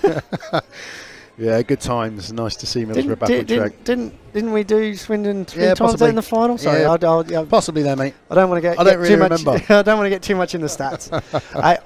Swindon was one of my favourite tracks in England of mine. I always enjoyed racing there. Elite League Riders Championship there. But even meetings when I used to race against Adamsey and Lee Richardson. Swindon was always a hard place to go to. It was one of them places where you knew, even if you were having a great year, it was always going to be a hard night. And it was a track that setup was very important. and the racing there was always, I thought, very good, always very competitive. I wouldn't say a lot of riders didn't enjoy it, but what I mean is it was a racer's track, and it could be very, very and you could attack it. Yeah. A lot of lines too. Lee Adams was fantastic at you making that inside, especially off turn 2. They talk about the Carlson corridor at Wolves, but that turn 2 off Swindon, Lee Adams used to use that to an absolute treat. Yeah, absolutely. So, and every time I come, and it is really nice, and I really appreciate it. I get so, a really warm reception from everybody here. And everyone just says, I'd love to get Oxford Swindon back. That derby would be sensational, and we hope that it happens. We hope Swindon come back in the Abbey Stadium or somewhere else. You could even throw maybe a Reading out there. Reading as well. Yeah. We used to do the bank holiday Monday. We had all 3 meetings. We had 3 team tournaments with Reading, Oxford and Swindon. They were always fantastic. So it would be nice to one day reignite that rivalry. But while I'm on this stream, I have my Oxford hat on. My dad was captain for 2 years. I'll take that. I do qualify. And it's a special place. I enjoy coming here. You got ties. Ties. Exactly. I've got ties. So Jamie's just out. He's just doing a bit more packing. A little bit of water. A little bit of water that time. Yeah. We can see it shimmering as we look down. These lights make it look good. On turn 4 and turn 1, you can see where the water's gone down. Plenty of riders hanging over the fence. Having a look what's going on. And again, the DJ has a heater tonight. Jamie got a heater out there behind him. Yeah, he does. He's got a heater out there tonight. Got a heater. And I have to say, it was Jamie that gave us the nod of the gates tonight. We've got our inside mail. I had a little word earlier, and so if you can give me a signal. Yeah. And we've not had that, have we? No. We've not had the. No. There's a lot of guesswork going on. Yes, there it is. Yeah. And the last time we were here, we guessed it wrong. We did. And the advantageous gates weren't picked, which it baffled me really, but. We've had some good. We can see on screen at the minute. That's Ben Cook flying out front there. Yep. He's looked really good, and he's doing a great job as the guest tonight. Terrific job. Yeah, as a guest, you it's not like as a promoter. You're getting the best guest available who you think's going to. Because a lot of people don't actually get maybe the best rider in form. You want a rider that's known to score points around a certain track. Horses for courses, yeah. Yeah, and. Ben was obviously, I've seen some scores, of him riding here, for Paul against Oxford in the championship, and has always scored heavily, and he's doing more than what what probably maybe Rob was expecting, and he's dominating races, and he's one of the big reasons why they're in front at the minute. Yeah, he's most definitely. He had no idea what was going on in that heat as Anders and Bomber were. And you got to remember as well, you have a different mindset when you come as a guest, because you're coming here in an individual frame of mind. Yeah. Because it's not your team, but you're here to earn money. So you become a little bit more competitive. Maybe a little bit more selfish, but that's what I think promoters want. But ultimately, they want you to score points. That's exactly right. Exactly it. Yeah, that's they exactly want you right. to have that attitude. Promoter will not mind paying out 15 that's points right. if you win the meeting. Yeah, no, exactly. Absolutely right. But how does it feel when you, as a guest, when you go somewhere and you don't score? And your team loses by 5 and you've picked up 1. I can openly admit, I have done that. You've been there, you've had that hat. And you know what? You don't go there to do that. No, of course. Yeah, and of course. I've been to a meeting where I've crashed in the first race, not scored a point, it's cost me money, bent bike. Yeah. And I've also been there where I've gone out and only scored 2. It's cost me money. Yeah. So that fans. That's the other side of it, isn't it? Yeah. That's what you don't see. It's not like we go there, we've pocketed shed loads of cash and we've gone home. It doesn't matter. No, them stories of guarantees and all that don't exist. We race for points money. I think we're going to see Tobiasz MUSIELAK come in to Heat 8 for the rider replacement for Vadim Tarasenko here. That's a big play. That's a big play. Yep. Yeah, it is. That's our man. That's Tobiasz. Well, Scott did win his last race, so Rob's obviously thinking, no, I want my big hitter out now. And he's chucked him in. Big heat. Ashton BOUGHEN, he's going to be off the inside in blue for Oxford. Got a hit back in this one, Oxford. Anders Rowe, he's in yellow off of gate number 2. Scott Nicholls, red. Gate number 3, 3 points so far for Scott. And Tobiasz MUSIELAK, the King's Lynn number 1, he comes out for the Vadim Tarasenko rider replacement ride. He will be off of gate 4. I'm going to have an outside punt here. Ashton BOUGHEN to win this race. just because of the watering on the outside, and the lads on the outside will go for the dirt and not get any grip on it. How's that? There you go. So Toby's got to make the gate here, isn't he? Because when we look up into that turn one, there's a bit of water down. Yeah, I don't think you'll get grip off it. And with this, that's right. Yeah, with this material, I don't think it'll pull him around. There's no traction and to that's drive why forward. I'm predicting maybe an Ashton win here. You heard it here first. We're heat number 8. It's a 4-point lead as we speak to the Kings Lynn Stars. Oxford will want to hit back. Ashton BOUGHEN, Scott Nicholls up against Tobias MUSIELAK and Anders Rowe. Heat number 8 takes up, away we go. Oh, he might well have called it. Ashton BOUGHEN on the inside, Scott Nicholls on the outside. Will they look? Will they work together? Tobias MUSIELAK's going to be all over the back of Ashton BOUGHEN. Here we go, he's looking at the inside early on. He's run wide. Wow, Toby's moved up into second place. Can Anders follow him? No, he can't. Scott Nicholls is out front. Tobias MUSIELAK into second place. Now Anders is having a look. Anders Rowe at the inside. No, Ashton BOUGHEN holds on to it. We've got 2 races in one here, Rory. Yeah, Tobias looks quick. Ashton needs to be a little bit smart. He's got to shut the door on Anders here. But Scott running too narrow there. Tobias coming up the inside. Whoa, Scott says no. Scott Nicholls holds on to the lead. We've got a lap and a corner to go here. Scott Nicholls out front. Tobias MUSIELAK. Whoa, he's all over the back of Scotty Nicholls. He's going to put it in deep. Look for that cutback. Is he going to get it? Nice big long straight. Scott stays ahead of him. Ashton BOUGHEN, he's holding on to that all-important 3rd place and a heat advantage. One last big corner. Can Tobias MUSIELAK make it stick? No! Scotty Nicholls driving all the way to the line. Fantastic heat. Great race. Woo. Great race. Yeah, see that watering just threw it up, in the mix, and Tobias was just getting that. He was coming in a little bit deeper. Scott was, he was narrowing the corner going in and probably missing it and drifting up into that more where it was watered, and that was what was opening it up for Tobias. And Tobias looks competitive, looks good. There we go, 23-25. It was a 4-2 there to Oxford. They wanted that heat advantage there in Heat 8. Scott Nicholls, he was the winner in the red helmet colour. Tobias MUSIELAK, he came home in second place, working hard to get ahead of Ashton BOUGHEN, who did make the gate, as Rory called, but he just couldn't hold off the Kings Lynn number 1. And Anders Rowe, he came home in 4th place. So 4-2 to Oxford. Progressive score, 23-25. They inch back into that deficit, and they're that a little bit closer as we move into Heat 9. But that was a terrific race. Yeah. Terrific race. Almost 2 in 1 for a little while there. Yeah, and Anders was there. Kept Ashton, kept him honest. Here we can see you called it. He'd make a trap, Ashton and he made did. A really good start. Yeah. Sort of curb crawled around the inside. Scott's done the right thing here. Probably thinking Tobias is going to come around the outside, and maybe just here Ashton.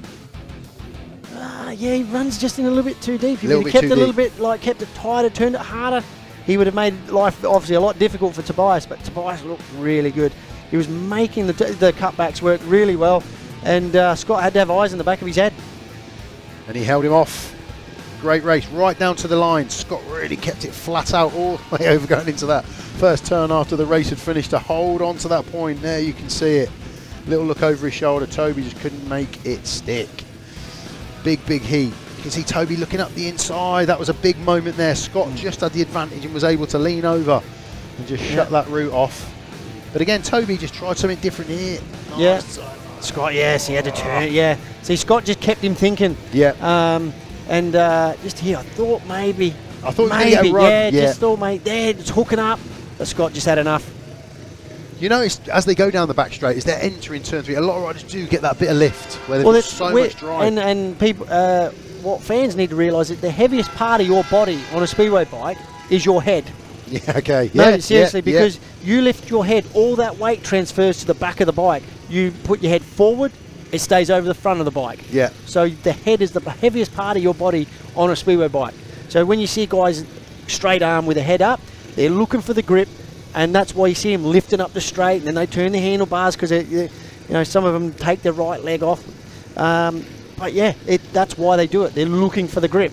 There we go, big heat that one. Here we go, Rohan TUNGATE, he's going to be off the inside in blue here in heat number 9. 6 points so far for him. Ben Cook, great night, 7+1 for the Kings Lynn Stars guest. Charles Wright, a little bit more needed from Charles. He's worked his socks off but not got the rewards. 1 point, he's off of gate 3 in red. And Patryk WOJDYLO, he's going to be off the outside. 2 points first time out, last in his second heat. Heat number 9, 2 point lead for the Kings Lynn Stars. Takes go up on heat number 9.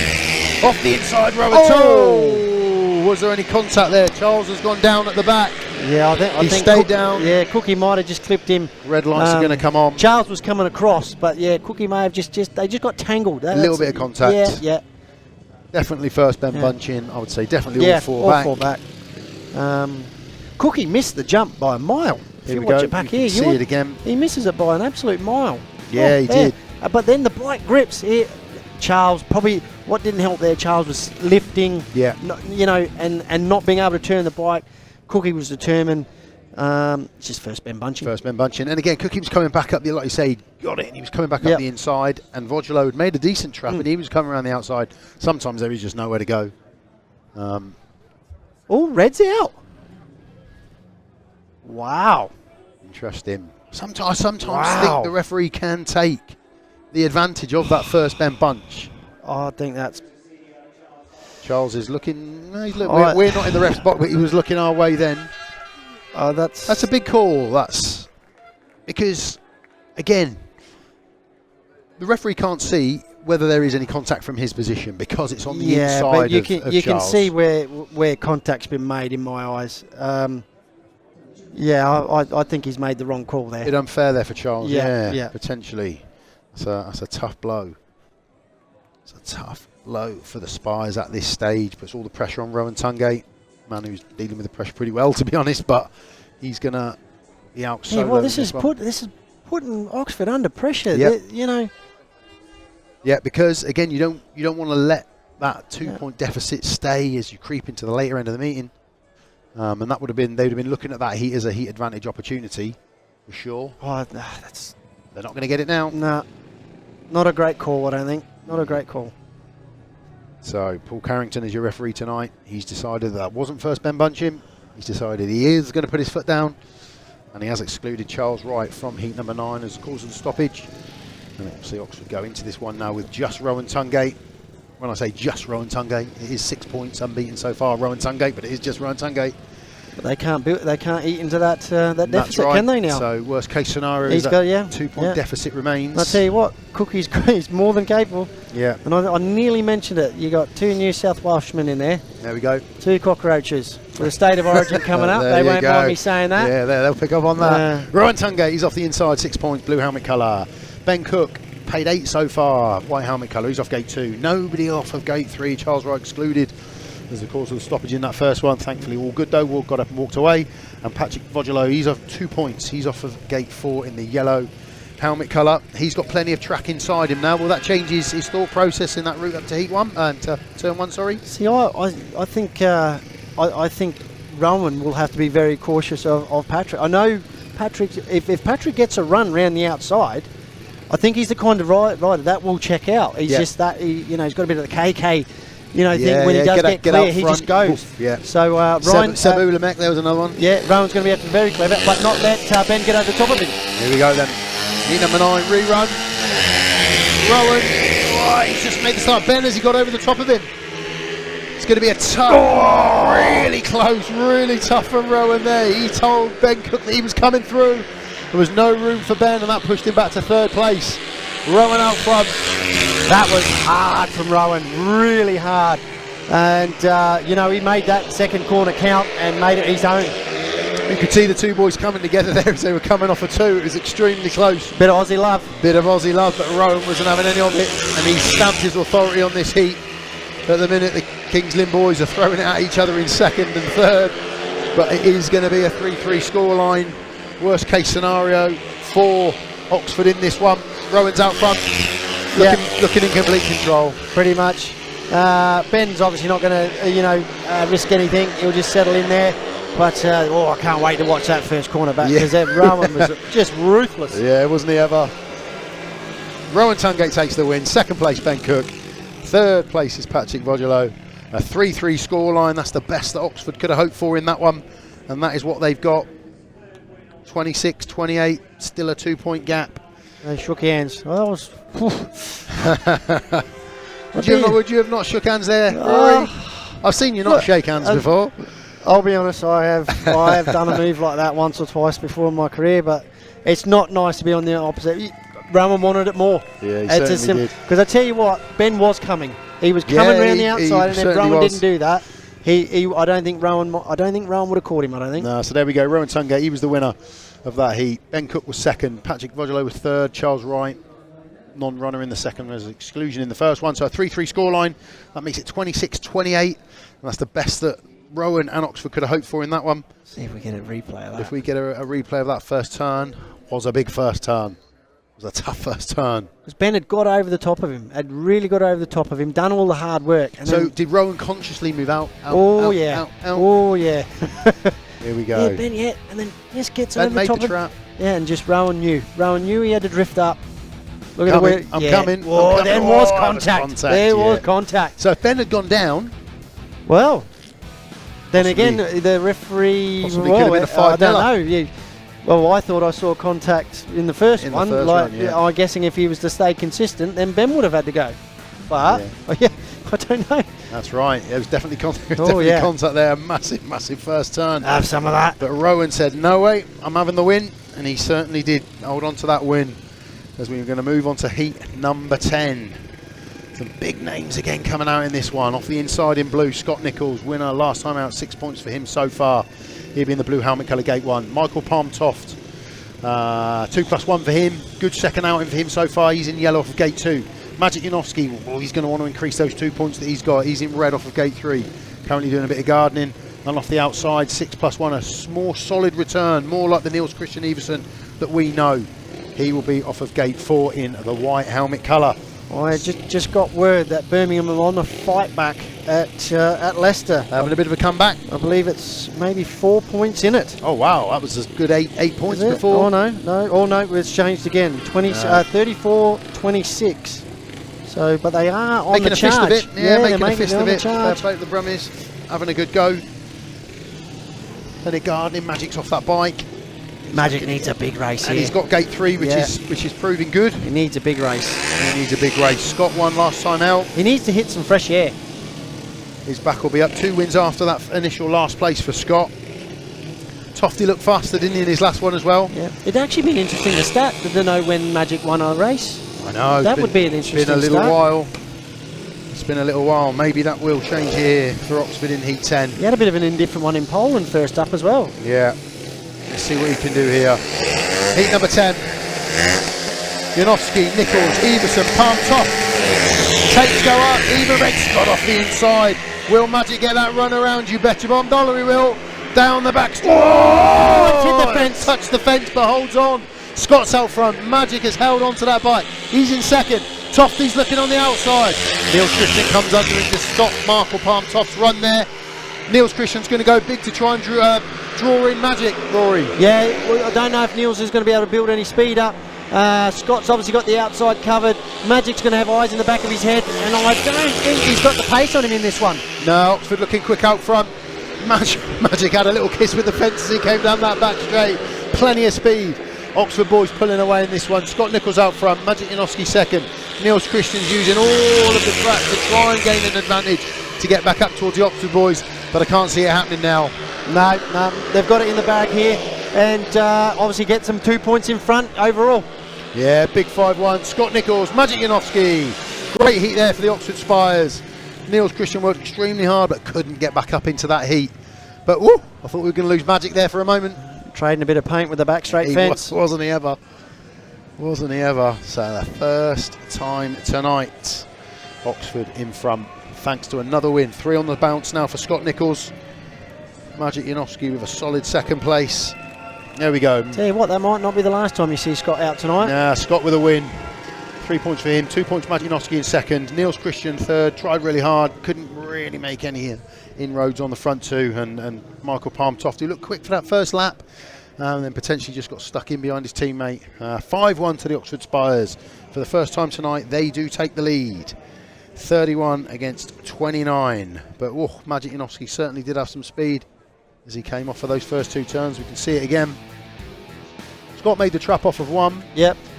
Oh yeah, Toft just lifted, with him. Yeah, lifted a little bit too much. Niels was nowhere at the start. Just here, here. Look, Magic. Lean. Bang. Just kiss the base of the fence. Yeah. So that gives you forward traction sometimes, doesn't it? When you yeah, and sometimes with the with this material, it just grabs the tyre. Yeah. And if you're not ready for it, it will turn right on you. But yeah, the Kings Lynn boys just seem to go. Tofty, he had a better run than Niels coming off of 4, but they've almost missed. The track may have gone like really slick, really quick, and they've not caught the track. They've not made the change when they've had to. Yeah. But Kings Lynn will get some inside gates leading into the next few races, I believe. Yeah, we'll see. Process of elimination of who's coming out here for Tarasenko. As the rider replacement ride, it's going to be Chris. It's going to be Chris Harris and Erik RISS for the home side for the Oxford Cheaters. Tobias MUSIELAK, he's going to be off of gate 1. Who have we got? Can't see anyone putting on a helmet. There's a bit of. I can't see any bike action over there at the moment. Oh, I think it might be Patrick. We haven't seen Patrick come out as yet. Yeah.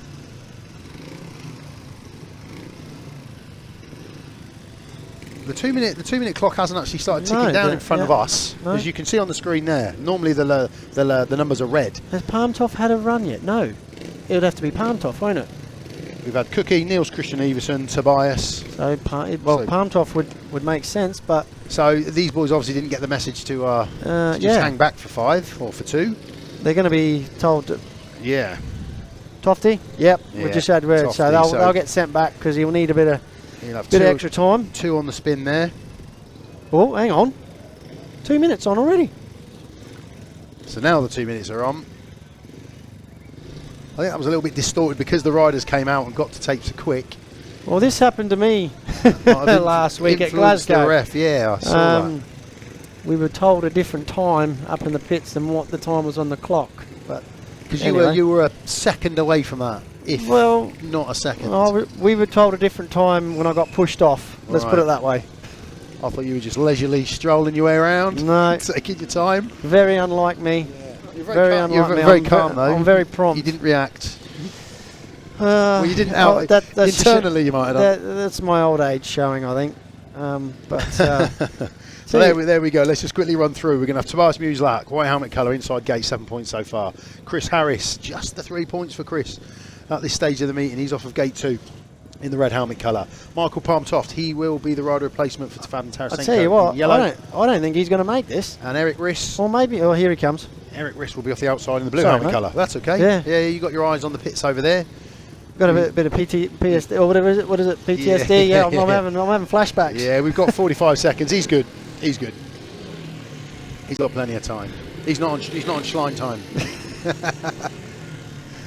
Here we go. I had a Fergie watch on. Yeah. So a big heat, 31.29. The first time Oxford have taken the lead this evening. They managed that in heat number 10 with a 5-1 from Magic and Scott Nicholls. What can Kings Lynn do? They've done superb to be holding Oxford to this point. Will it just swing now in Oxford's favour? They'll be hoping Tobias MUSIELAK can get out in front in this one. And Michael Palmtoft, who has to look quick, just had a couple of unfortunate rides. He's got 2 points from his 3 rides. So here we go. Heat number 11. Harris, RISS, MUSIELAK, Palmtoft. Takes up, away we go. Tobias MUSIELAK and Michael Palmtoft. What a gate. He's made a belter, and the Kings Lynn boys are out front. What can Bomber and Erik RISS do from here? Bomber's going to go wide, obviously we know that, but I don't think the dirt's working that well at the minute. And the Kings Lynn boys just look solid. These pairs look good in their last race as well. And Bomber's dropped all the way back. This could be Kings Lynn fighting back. Yeah, they both made the trap. They both rode brilliant first and second turns. And they're out front. Tobias has just dropped. MUSIELAK has just dropped in behind Michael Palmtoft. And like Rory said, this is only going one way by the look of it. Kings Lynn boys are pulling away. The Oxford boys are on top of each other at the moment. That dirt, that grip, that drive is just not there. It's literally in the last few races, it's gone really dry and the dirt's gone powdery, and it's just the outside line's not working. But these two Kings Lynn boys have got the bikes dialed in. And they're certainly going to hit back with a 5-1. Whatever Oxford can do, Kings Lynn are throwing it back at them. 5-1 to the Stars. Erik RISS, he took the 3rd place behind Tobias MUSIELAK and Michael Palmtoft. And Bomber just didn't seem to have the grip, the pace out there, and that's a big 5-1 right back at you for the Kings Lynn Stars. That gives them the lead again, 32-34. Michael Palmtoft with the win. Tobias MUSIELAK, he followed him home in 2nd place Erik RISS was third, some way back for Oxford, and Chris Harris at the back. It is very cold. It's very cold, and is that making a difference to I think it track could. conditions? Yeah, as it gets colder, the engine's going to produce more horsepower. There's a great gate, wasn't it, from Michael and obviously Tobias. off gate 1 and 3, but their bikes were just they're hooking up. And Bomber just, he's down on speed tonight. Whether he's got too much power, but obviously the outside line's not working. It's locking up coming off the corner. It's not going forward. Yeah, he'll be very frustrated with that. Yeah, I think they will be as a whole there, the Oxford boys, because that was again, Tofty's looked quick. He's in the heat that he had a free run at the track. In the other one, Niels has kind of got in his way a little bit, but no problem for the two Kings Lynn boys in that one, that's for sure. I'm guessing Tofty's got heat 14 as well. He will be out in heat 14, yeah, absolutely, against Erik RISS again. But Rowan is in that one, and Rowan has looked super quick so far. So we're going to move on to heat 12. Yeah, they were never troubled. No, not at all. Had a couple of looks behind. Tobias MUSIELAK just sat in behind his teammate. There just doesn't seem to be that drive. No, material. I think a few of them have been caught out. I think it's just gone really slick, really fast. Where there was a little bit there, and then some of the lads were using it. And I just think it's just the track has gone off. They're doing a bit more track grading now, and I think they've got the water card out. But it being so cold, I don't know. That could make it even icier. Yeah, it could do potentially. Yeah, potentially. I'm thinking about putting my other jacket on now. I know this nice big window that we enjoyed the other day.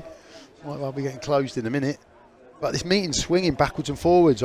Kings and we said they weren't going to be pushovers. No, that's right. Yeah, we called it. I mean, when we look there's a couple of standout performers in Scott Nicholls and Rohan TUNGATE. Yep. But potentially, it's 1 and 5. Yeah. Magic obviously, got to pay win his last one. And that'll be pleasing. That's it's a positive. Yeah. But Erik, 4 from 3. Yeah, I think they would be expecting a bit more from Erik. But Charles is obviously not having a great one tonight either. Bit unlucky in that last one. I think that was very unlucky to be excluded. Yeah. So look, they've not had the run of the grain, and they've had to battle hard all night. Yeah, they certainly have. The two standout performers there with the 9 points as we look at the Kings Lynn Stars. And you look at that is just solid. All the way down. But Anders has looked competitive. Even though he's only scored 1, he's looked competitive. And Cookie's doing his job. Palm Toft is doing what a number 4 should do. Iversen's been busy. MUSIELAK, as we said, he's going to be that guy that's always going to be scoring you them double figures. And tonight he's getting the support. Yeah. And that's the difference. Yeah, that's right. And it takes the pressure off. Yep. Takes the pressure off. Some big scores across the board there. And when they do make the change, obviously they bring Nicholls in and maybe another change after that. This team could really frighten people. And again, it is early days for them, and it's hard to call. It's just as quickly. It's interesting. Yeah, it's gate 3 is the gate to be on. That's amassed the most points by a long way. It's got the most gate winners. Heat 4 is the place not to be. And potentially that's not going to improve, is it? It will be interesting to see if they water it over the start line. Yeah. Which would be an interesting... Because as we go into the next set of heats, 1 and 3... Well, Kings Lynn will get 1 and 3, 3 out of the last 4 races. Yeah, definitely. They'll get 2 and 4 in the big race, heat 13. But if we go on what their 1s and 5s have done tonight, you'd still even maybe say their 1s and 5s are definitely performing better. Yeah, there's definitely a bit more coming from the inside gates, but the outside gate is it's not the place to be. But Oxford have got the pick in 15, and that may well prove crucial when we get to that stage of the meeting. So the guys are just out doing a bit of track work at the moment. We'll just have a quick check-in on the other meeting and see what the scores were there. If Birmingham have made a fight back. See if the Brummies can get anything out of Leicester. Tough place to go, Leicester. All those boys are dialed in. That's a strong side they've got there. We're just having a quick check up. 37-29. Nah, they've put a little Still bit an of 8 point gap. put a bit of breathing space in amongst. Max Frick with 8 from 9, out of 9. Sam Masters on a maximum. He's 3 wins from 3. We go down. Vaclav Milik paid 5. Yeah, paid 5. So there's some points on the board for the Brummies tonight. Yeah. And Victor Lampart's got a win. Piotr Pawlicki, he's picked up 5 from his 3 rides. And again, everything's going to be new for him. It might take him a while, respect, and coming back from injury as well, he won't be sharp. Obviously, race fit is different to being actually physically fit. Yeah. People don't realise that as well. You can be really, really strong, do all the work in the gym, but you jump on a bike, you do things on a bike that your muscles you can't train for. You can assist them, but movement on any sort of like motocross bike, speedway bike, road bike, there's nothing like actually being in the saddle. Yeah, and we'll give a shout out to the NDL meeting that's going on tonight as well. Sheffield against Scunthorpe. Sheffield stroke Scunthorpe against Middlesbrough. It's 45-39 there, so Sheffield Scunthorpe have swung that meeting back in their favour. Jack Smith unbeaten after 4 rides. He'll be out in heat 15, I'm sure. And he'll probably be joined by Ace Piper, unbeaten from his 4 rides for the home side. Jake Mulford there doing well with 7 points for Borough. And a solid 10 from Jamie Howder there in the number 4 position. So, yeah, good to see Middlesbrough back on track, but not sure they're going to pick anything up there from that meeting. But looking at this one, we've got a 2-point advantage at the minute to Kings Lynn. Four big heats to come. Which way is this going to swing, Rory? It's hard to call. It really is difficult. Because I would say, with the gate positions, it's in Kings Lynn's favour. Obviously, heat 15, they won't have choice of gates. So they're going to have to make the good gates count to make sure they have a lead. But then again, we saw Niels pop off gate 2 and make that work. Bombers made gate. Scott made gate 4 work. Yep. I think Toft made gate 4 work, where he got a paid win from that one. So don't look like they're putting any water on. They're tyre packing the middle of the track. So. Got 8 points from the rider replacement tonight for Vadim Tarasenko. I'd say that's a great return.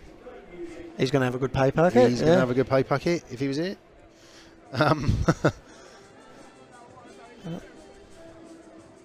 Is he giving that a bit of a scratch on the outside? He might be. Maybe not.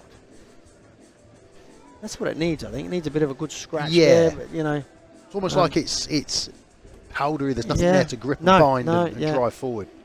No, he's not. And if Chris is out there and he's not getting anything, then that makes me think that is indeed. No, the spikes aren't down. Thought he was.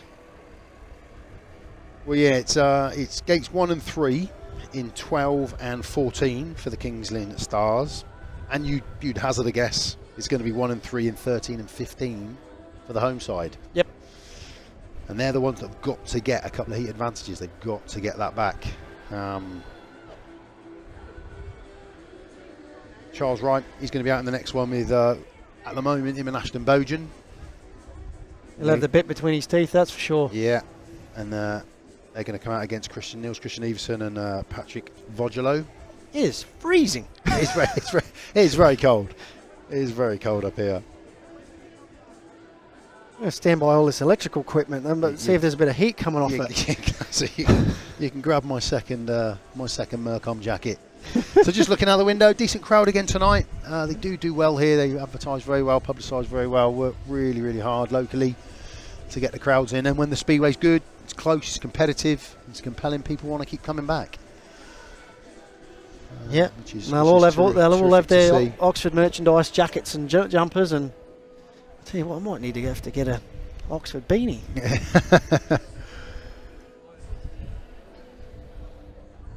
Yeah, so a good meeting so far. Good meeting, nice close meeting. As it's hard to call it at the outset because you didn't know what Kings Lynn were going to turn up. But this is probably the best.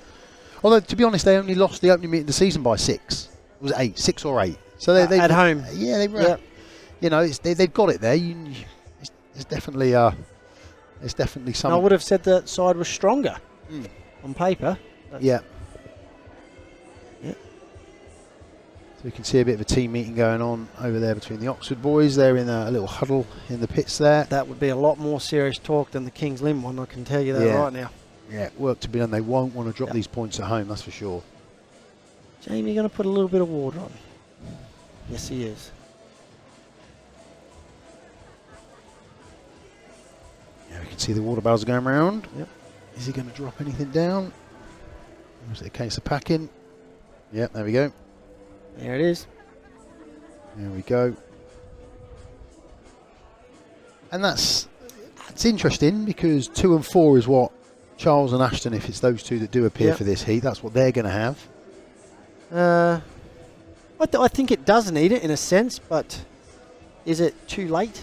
And again, I just think the referee has a get-out clause. If there's anything going into the first turn, he does. But I find that's it's from a rider's point of view. Again, this is from a rider's point of view.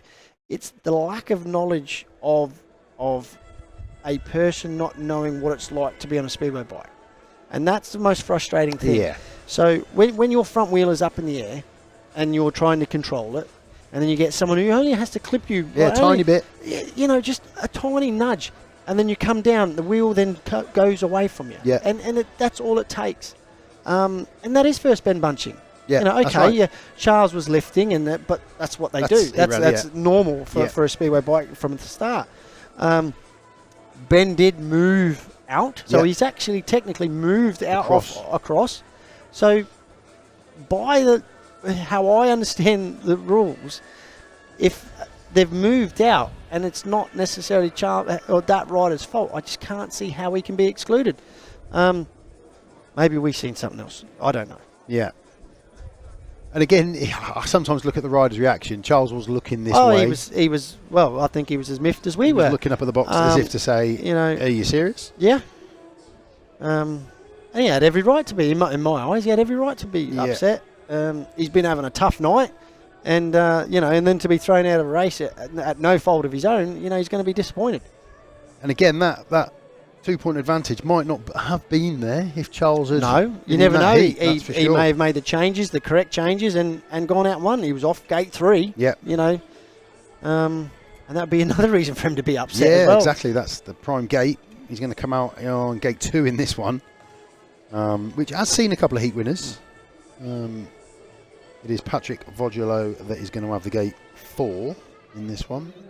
No, sorry, it's Ashton BOUGHEN. Sorry, that's going to have the gate 4. The home side.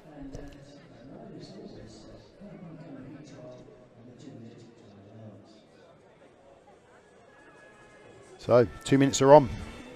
The referee's decided he's had enough of this interval. We don't hear a siren at some clubs anymore, at some of the tracks. It was there, wasn't it? Oh, faint. Yeah, it was there, just faint. Yeah. I'm going deaf and blind. I think it's the headphones that we're donning. That's what it is. That's what we'll blame. So I think we're going to run to... Yeah, exactly. I think we're going to run to programme in this one. Heat number 12, 32-34. It's a close one. Yeah. Oxford are going to want to get something out of this meeting. We've not seen have we seen a superheat this year? Not yet. I don't think we do. I'll tell you what, at Wolves last year, if you wanted a superheat, we had plenty of them there last year. Yeah, wasn't there a few? Yeah, that's right. There we go. Up at tapes already is Charles Wright red. It's Ashton BOUGHEN blue.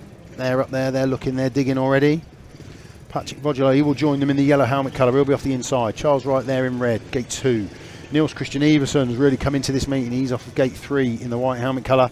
And Ashton BOUGHEN, a man that can gate. We've seen him do it. He'll be in the blue helmet colour off of gate 4. 32-34. Heat advantage is needed now for Oxford to get themselves back in the lead in this one. But it's going to be a tough one. Niels Kristian Iversen's found some form. And he's enjoying his night, paid 8 so far. Oxford can't allow a heat advantage here. No. Throws the pressure on heat 13. And look, the guys that, you know, run at 1 and 5, that's the big pressure cooker race in heat 13. But, you know, to throw the pressure on them going into that race, you know, not needed. No, absolutely. So here we go, heat number 12. 2 minutes is up. Green light will be on any second now. Charles Wright, Ashton BOUGHEN, Niels Kristian Iversen, Patryk WOJDYLO. Here we go, heat number 12. Tapes go up and away we go. Charles Wright off of 2 has made a great gate. Niels Kristian Iversen, will he get a run around the outside? He's got pace, he's got plenty of speed, just can't find a way through. So Charles Wright with the all-important lead at the moment. Oh, cuts his nose right off there, Niels Kristian Iversen. Charles gives it back to him. Will Charles push him wide? Yes, he does. Have some of that. And Niels goes back again. Niels looking back up the inside. Great race so far, Rory. Yeah. Oh, he's got him. No, he's got him. Oh, all 4 down. All 4 down. Well done to the boys at the back for laying that down. Ashton BOUGHEN, for a young man, that was very well done. Big turn 4. Niels coming underneath. Charles was the man that got the nick. I think he gave him a bit of a kiss on the front wheel. Tell you what, I think Victor's done really well. He has hit Charles, but he washed off a lot of speed. And that's what a little bit of watering does. The lads just don't know where to put the bike. You get more grip on the drier material, especially on this surface. And yeah, Charles right in the walls again. Charles just doesn't catch a break. Patryk WOJDYLO and Ashton BOUGHEN, they're walking back across the centre green. They're okay. Niels Kristian, he's up. And White's excluded. And White is excluded. Obviously, yeah. I thought that was going to be the case. He came in, but he'd done it the lap before, and it was really close then. That was a spectacular couple of laps. Is that the lifeline Oxford needed? Potentially. You know, because Niels looked Charles quick. Is up. Yeah. And, Charles is up. That's good is news. that the mistake? Was that what turned this meeting around? I think it was a heck of a heat up to that point. Charles and Niels were throwing the bike at each other, but they were all on top of each other. Yeah, Nobody got away. They were spinning, they were lifting, that's just what that little bit of water does. Yeah. And you know, Niels I think had to go for the gap, and look, he's a racer. You know, and he'd done it to perfection the lap before. Yeah, and there was no malice in it. They were just going hard at it. Yeah, we'll see from the tapes. Yeah. We'll watch it from the start. Tell you what, Charles makes an absolute demon. He did go. I noticed he was digging and looking at a fresh, like a fresh bit of the track on the start. He was the first one to go close to gate 1, and it worked. Niels but Niels is so fast. Turned it back here. Charles goes in, and he goes in too. And look, just locks a tiny bit. See, that's close. Gets him right. Yeah, chops his nose off, and then, to be fair, Charles gives it back. You know, and you expect that. And he pushes him wide again, shuts that door. Oh. And look, Niels probably wanted to both lift, but Niels may want to repay the favour. He goes in hard there. This is it here. Yeah. Just Charles look, lock up. No, Charles is holding his line, and Niels lets it run. Look, that's, you know, Niels is at fault. Oh, Charles. Ashton's done very well. Really good. For a guy that's not been riding the speedway bike that long, you know, racing, and to do that, awesome. So exclusion for Niels Kristian, the right call in that one. Thankfully, everybody got up. Charles did take a whack from Patryk WOJDYLO, who literally had nowhere to go. He wasn't as far back as Ashton and didn't have time to react. But like Rory's just said, is that little bit of luck? They were out of luck with Charles in the last one when he got excluded, and maybe that luck's just swung back their way. Always that was a clear-cut call, though. Yeah, that was a clear call. That was a bit different, that one. We'll definitely give it that. But he'd done exactly the same the lap before. Yeah. Niels was probably thinking Charles may run up the track like he did before. Yeah. But Charles had learnt. Yeah. He probably didn't shut the door as much as he should, like could have, and that gave Niels. But even Charles did the same thing there. Didn't quite touch him, but just chopped his nose off. Both lift, and that's what gave Niels the opportunity. He goes up the inside here, and look, Charles doesn't change his line, and Niels carrying that extra speed and clips him with his dirt deflector, and down he goes. Yeah, Victor does that. No, got him there on the top of the shoulder. Yeah, thancefully no collarbone or shoulder. You can see Niels, he's apologetic straight away. He turned around, Yeah. Sorry if you got a little bit of shake from the camera, but that was me. That was me elbowing the camera. Start line cam just in front of us. So there, that might just swing that meeting back towards Oxford. Niels Kristian Iversen will be excluded from heat number 12 as the cause of four-rider crash coming off of turn 4 on lap 2. Thankfully, everybody got up and walked away. Just trying to scan across to the pits. I can still see a yellow paramedic coat near Charles in the pits. Hopefully he's got his helmet on, so hopefully that's just a precautionary check and that he is okay. Just a quick scan of the gate stats. 20 points. So there's been some points from the outside. 20 points from the inside. Gate 3, 5 heat winners. That's the place to be.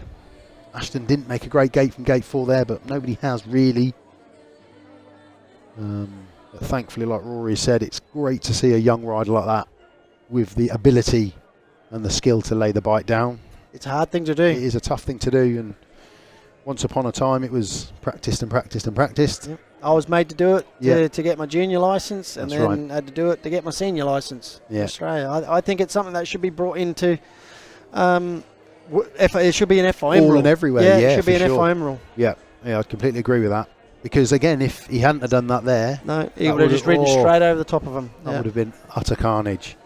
But thankfully he did, and it looks like Charles is fine. He's back out there, helmet on. Ashton's back out there, getting on the bike. That's good news from that perspective. And now the work swings back towards Patryk WOJDYLO. He's got to try and get something out of this. But is that little kick that Oxford needed? A little bit of luck, yeah. A little bit of luck. It goes for and against. It didn't go against it. They do say you make your own luck, but you know, I think Charles had done enough there. He was riding the right lines. You know, Niels had to go. Yeah, the right call. But the right call, that's for sure. Yeah. So the Spires, they're back up at tapes already. Patryk WOJDYLO, he will join them shortly. He's going to be off the inside in yellow. He's going to be the lone Kings Lynn star in this one. Can Charles make it off 2 in the rerun? Charles is off of 2, only 1 point to his name so far. He'll be looking to improve on that. Made a great gate first run into that heat. Niels, Kristian, Iversen, he's going to be excluded from this one as the cause of the stoppage first time out. So there'll be nobody on gate 3. And Ashton BOUGHEN will have a free run up to the first turn off of gate 4 in blue for the Oxford Spires. 32-34 in the favour of the Kings Lynn Stars as we head to heat 12. 4 big heats to come. The first run in of that was looking like it was going to be a superb heat, but Niels Kristian couldn't quite make the passes he did first on the opening lap. Second time round, Charles Wright just shut that door a little bit and unfortunately ended up with a 4-man crash, but everybody's okay. And we'll be looking to complete heat number 12. See where this meeting takes us. Exciting meeting, hope you're enjoying it. Nice and close. From an Oxford perspective, a victory at home tonight is very much needed. Let's see what heat number 12 brings. WOJDYLO, Wright, BOUGHEN, takes go up, Charles Wright's done it again. Now it's all on Ashton BOUGHEN, what can he do? He's put it in deep, can he get a run around the outside? Not just yet. Patryk WOJDYLO holding second place. Charles Wright out front. Great gate again, second time round for him. That was very close back wheel there. Charles just has a look. So he's out front. I'd imagine Charles will check out from here. It's what can be done by Ashton BOUGHEN in third, Rory. Yeah, I think Charles has just got to. He's had one of them nights. Just go out, get the heat win under your belt, and if Ashton can just get his line smoother, he might be able to build up a little bit of speed on Victor. But it's looking pretty straightforward at the minute. Yeah, it's whether he can land that blow on second place. Patryk, to be fair to him, he's holding second place. He's splitting the Spires.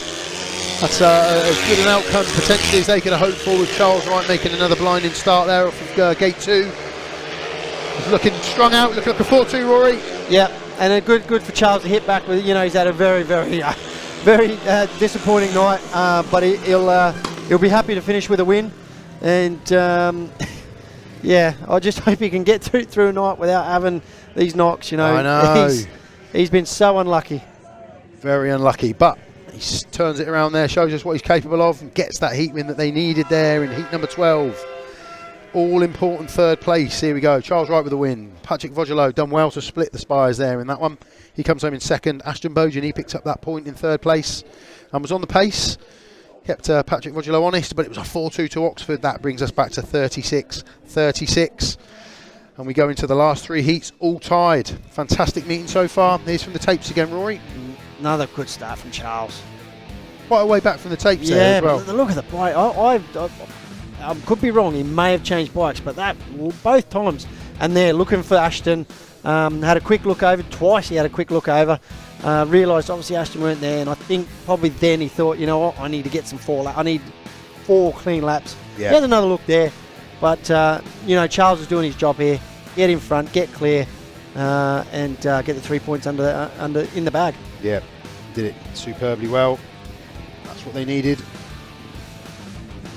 So the riders are already out. We've only got a minute and 15 until the start of this heat. Big heat 13. Love a heat 13. And this is a big one. Big names. Lots on the line. 36 all as we speak. Maciej JANOWSKI's off the inside. Had a better heat last time out. He's in the red helmet colour. Tobiasz MUSIELAK, good night for him so far. Kings in number 1, he white helmet colour. Gate number 2, Chris Harris, 3 points. Bit of a disappointing night so far for Chris, but he has got that gate 3. Can he make it work? He'll be in the blue helmet colour. And off of the outside, again, great guest Ben Cook tonight for Kings Lynn. He'll be in the yellow helmet colour. Massive heat.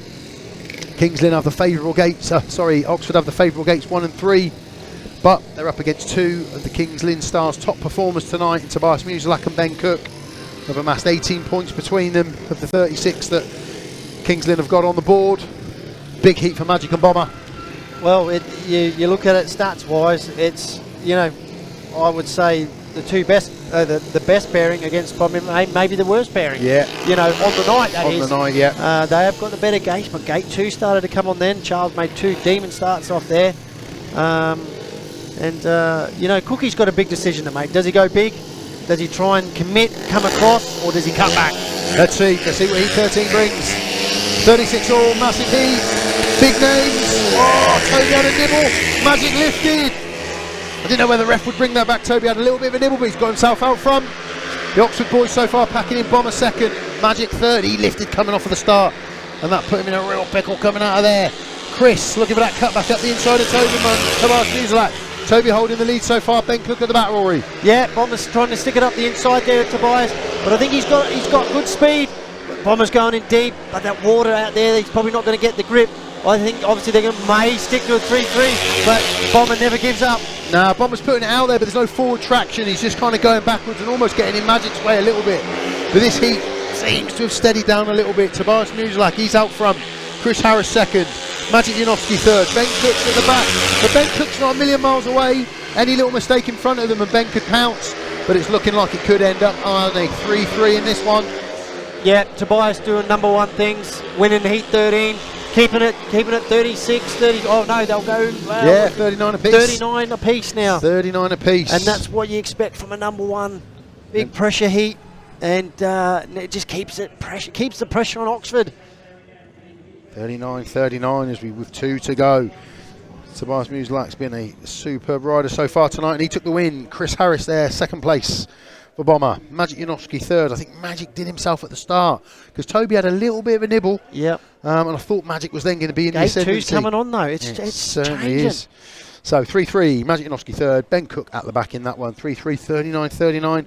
2 massive heats to come. We might get our super heat, Rory. Maybe. Might just get it. The replay here. So watch Toby in white. Oh, I don't know if Magic. I think Magic went you know what? tiny bit first. Magic makes a great jump, but then after a yard does absolutely nothing. It just lights up. And that's all Tobias needed to get across. So, but yes, Tobias did have a nibble.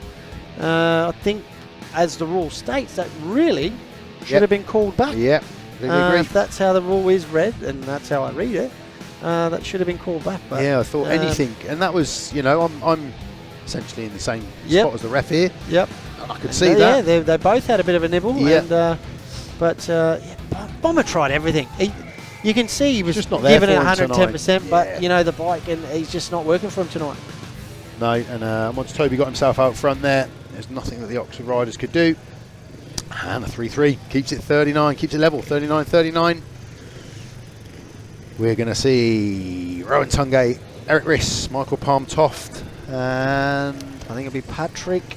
I don't see Anders Rowe coming out, so I think it is probably going to be Patryk WOJDYLO. WOJDYLO. Keep saying WOJDYLO. No one coming off the gate 4, which, to be fair, the last few starts I've seen so far have been diabolical. Yeah.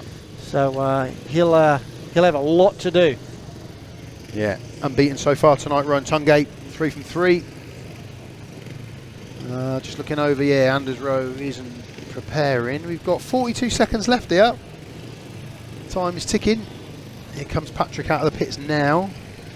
He's got 35 seconds to get himself round to tapes. Straight across the centre green. So here we go. Michael Palm Toft off the inside. Nope, ignore that. Yeah, Michael Palm Toft off the start inside in the white helmet colour. Erik RISS, blue. He'll be off gate 2. Patryk WOJDYLO, he's in yellow off of gate 3. And Rohan TUNGATE, unbeaten so far, he's in red off of gate number 4. 39 all. Massive heat in the context of this meeting. Can Rowan make gate 4 work? We've only had one heat winner off of there all night. Erik RISS started off with a win. and a last and a third place since. Heat 14. Green light on. Takes go up and away we go. Looking like Michael Palm. Whoa, that's a big tight first turn. What can Erik do? Can he get the run up the inside of Michael Palm Toft? Yes, he does. Well done, Erik RISS. Gets himself out front. Michael Palm Toft sat in second. Patryk WOJDYLO in second. Michael Palm Toft in third. And here comes Rowan. Going right round the outside. Can he come round and join his teammate? He's definitely got the pace. Victor, oh, it's getting tight there. He's gone in big. He's going to look for the outside run. Patrick's locked up a little bit. He's looked inside. Rowan's taken full advantage. Superb from Rohan TUNGATE. Patryk WOJDYLO just had a look inside him. Before he knew it, Rowan had come around the outside. Erik RISS out front. Rohan TUNGATE's got himself into second. Patryk WOJDYLO in third. Michael Palm Toft in fourth. This is exactly what Oxford would have wanted, Rory. Yeah, they've got this one dialed in now. Erik's come to the party, and Rowan just showing his class. Wound it up, didn't panic, knew he had the speed, and they've ended with a 5-1. Big 5-1. WOJDYLO third. Michael Palm Toft at the back. 5-1 to the Oxford Spires. Makes it 44-40. That's what they've needed. That's the biggest gap they've had all night, and they've got it going into Heat 15. That could be pivotal. Rohan TUNGATE. Whew, beautiful. Yeah, he obviously knew going in. He had the worst gate. Didn't panic, and made it work. Like he just, when he got into that position, when he made the pass, well, just looked cool, calm, collected. Erik will be happy with that, bouncing back with a win. And yeah, so they're 4 points up going into Heat 15. 4 points up. Erik RISS with a win. Rohan TUNGATE second. Patryk WOJDYLO in third, and Michael Palm Toft at the back. 5-1 Oxford Spires in that one. Makes it 44-40. 5-1 needed from Kings Lynn to take it to the Super Heat. Yeah. Here we go. Kings Lynn pairing make a reasonably good start here. And it's quite tight going into the first turn. Yeah. Inside three. You know, Erik committed hard there. He was going to get sandwiched, and look, yeah. He didn't give an inch, Erik, did he? No. He rode his ground. In a way, he was probably thinking, do I stay tight? Do I go out and block the outside run? But he made the right call. But look at Rowan. He took a look. You already see knows what he wants to do. But the thing is, he's that confident with the bike. It was almost like he was just waiting for the right opportunity. Found the space he needed. Just here, look, he just lays up, goes in smooth, and then he can see, obviously, Victor's locking up and giving him so much room on the outside. Rounds him up. Yeah. And before you know it, Victor went, oh no, he's there. Yeah, he had a little look inside, didn't he? Patryk and Rowe, and then down the outside, got round him. And once he got in front, bomb, he's gone. Yeah. The Oxford boys were gone. Big 5-1. Big 5-1.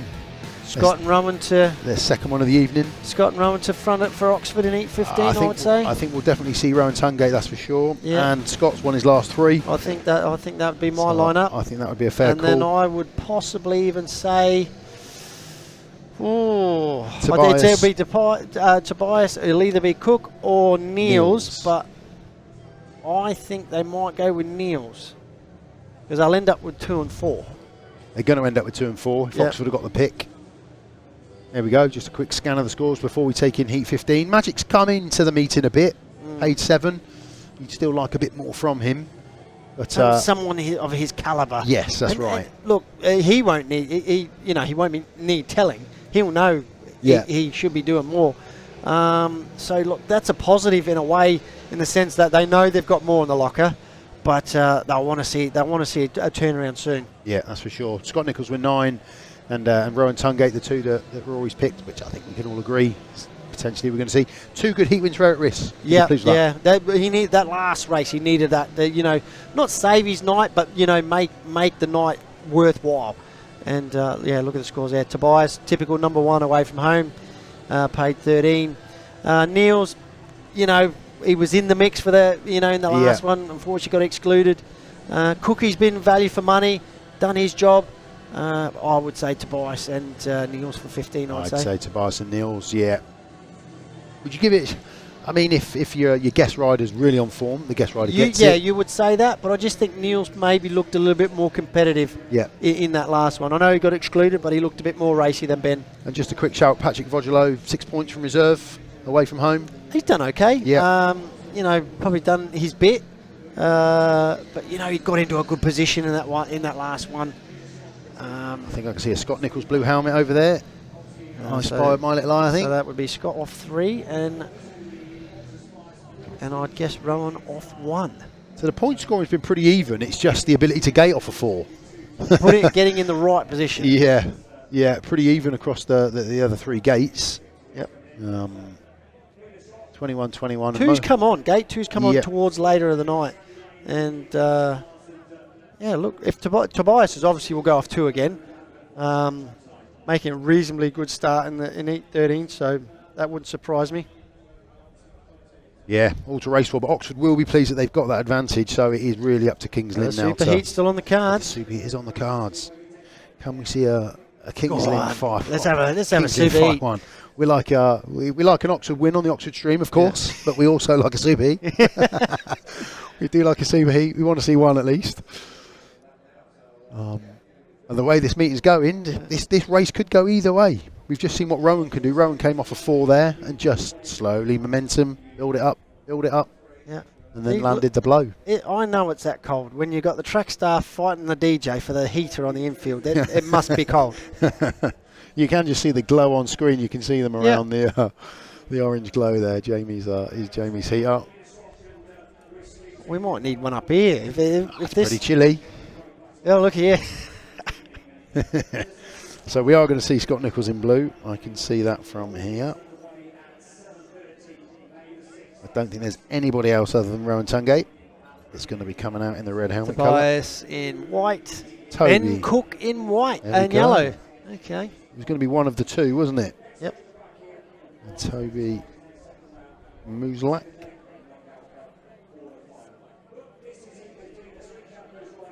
In the white helmet colour. So we have an official confirmation that hasn't reached us on the gates, but I'd be very surprised. I can see Rowan with the red helmet colour. Yeah. He's just getting on his bike. I'd be very surprised if it is anything other than Oxford 1 and 3. Because Kings Lynn won the toss in the opening and chose the opening heat. As it swings back Oxford's way. There we go. Where's Scott going? Straight into 3. Ben Cook off a 4. Tobias off a 2. There we go. Rohan TUNGATE, he'll be in red off the inside. 11 plus 1 for him. Tobias MUSIELAK, 12 plus 1 from him. He's off gate 2 in white. Scott Nicholls, 9 points, 3 heat wins on the bounce for Scott. He'll be in blue off gate 3. Proving a terrific guest, as he always does. And Ben Cook again, great guest for Kings Lynn. He's got the pick over Niels Kristian Iversen for heat 15. He'll be in yellow, 9 plus 1 for him. Great evening's work from all 4 of these riders, to be fair. They've all put in a shift, and this is a very even heat. Yep. First corner will be interesting. First corner's going to be Tobias interesting. has been aggressive from the start. I can just see him, wanting to get across Rowan. I'll tell you what, if he gets across Rowan, depending on how Cookie gets away from the start, if Cookie gets any sort of momentum off turn 2, it's all to play for. Yeah, it's going to be really important, that first, that start and that first turn. Always is. But when you've got 4 riders all on form like these 4 are, Rowan unbeaten by an opponent so far. Scott Nicholls won his last 3. And Tobias and Ben have weighed in with heat wins and second places all night. So it's a huge heat. Who's going to take the points? Who's going to take the win? Nicholls, MUSIELAK, TUNGATE, Ben Cook, heat 15. Away we go up to the first turn. Rowan's made a dream off of gate 1. Keep an eye on the run around the outside of Ben Cook. Can he get Toby? Here comes Cookie. Toby's come up the inside of Rohan TUNGATE. Ben Cook's trying to get himself around the outside of Scott Nicholls. Scott's moved out. Will Ben get a run at the inside? Rowan having a look around the outside of Toby there. Tobias MUSIELAK out front. Rohan TUNGATE second. Scott Nicholls is holding third. Ben Cook at the back. Ben's got to do something if the England Stars are going to get anything out of this meeting. Yeah, is it? I can't see it, but Tobias has ridden a fantastic race. Rowan's trying everything to get at him, and his maximum's on the line here. It certainly is. Toby's got the Tobias MUSIELAK's got the advantage as we go into lap number 3. Rohan TUNGATE trying outside, looking inside. He's going to push in for the final lap here. Scott Nicholls looking pretty comfortable. Third place, Ben Cook at the back. Might be just a little bit too much for Rowan to do to get the maximum. Tobias MUSIELAK looks like Rowan did really well to knock off the speed there and not go into the back of Tobias MUSIELAK, who picks up the win. Whew, thought that was going to be a big moment there as we ended the meeting. But we have ended the meeting with a 3-3 and a win for the Oxford Spires by 47 to 43. Fantastic Speedway meeting, both teams chucking everything at that one. Tobias with the win, Rohan TUNGATE just losing out on his maximum in Heat 15. Scott Nicholls, solid third place for him. And Ben Cook, once lap one had done, Ben found it quite difficult to get into the race, and it ends as a 3-3. But woo, that was a big moment. That was a big moment. Rohan TUNGATE. Tobias didn't need to do that. He's just scare us like that. I know. Oh. He literally just locked up coming off the corner, and Rowan's bike was hooked up that much. Rowan did so well. He's had to get out the saddle and throw the anchors out. Yeah, and he literally did. He literally, here we go, here we see it from the tapes. Competitive first corner. Ben got a decent one off a 4. Yeah, I thought he was going to get a good run here. Tobias cuts back. Rowan thought he was doing the right thing, drifting up, trying to get to the dirt. Tobias squeezes him up down the back straight. And Scott just here squeeze out Ben.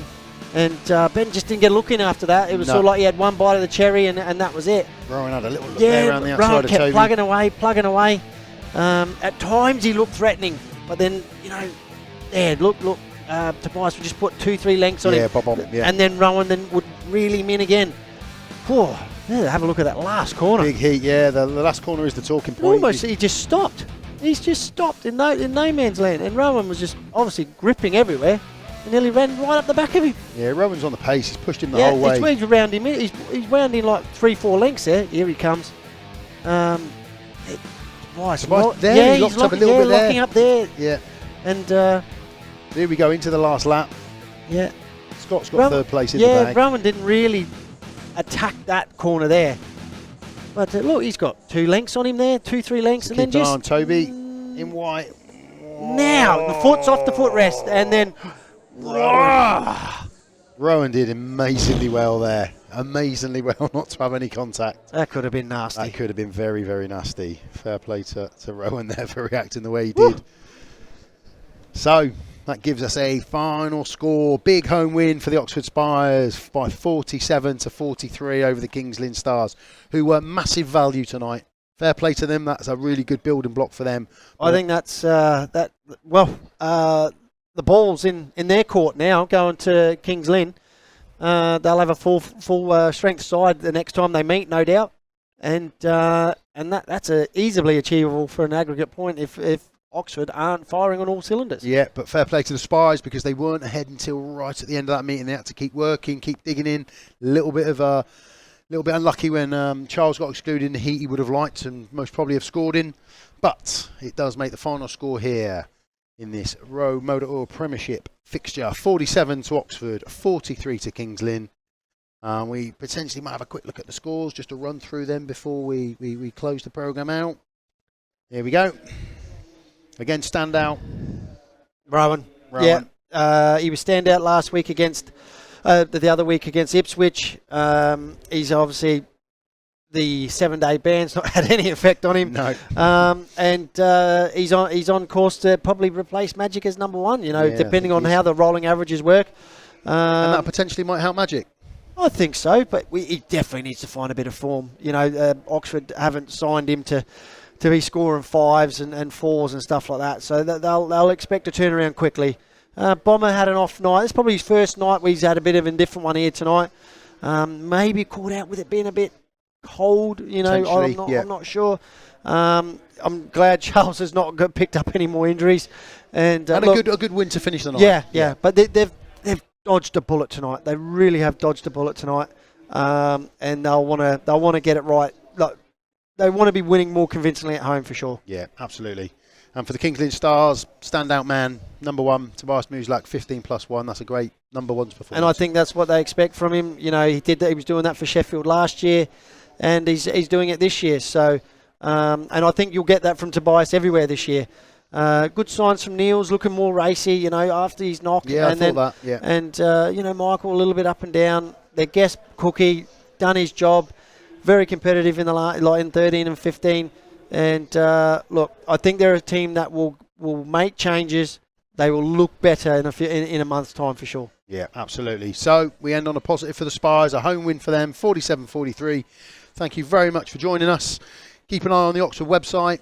If you can't get down to track, we will be streaming the vast majority of our meetings this season. and have a look elsewhere if you can't get to track. BSN, every other club running their own streams. Keep an eye on the Speedway if you can't make it to track. Watch online. For myself and Rory, thanks very much for watching. Thank you.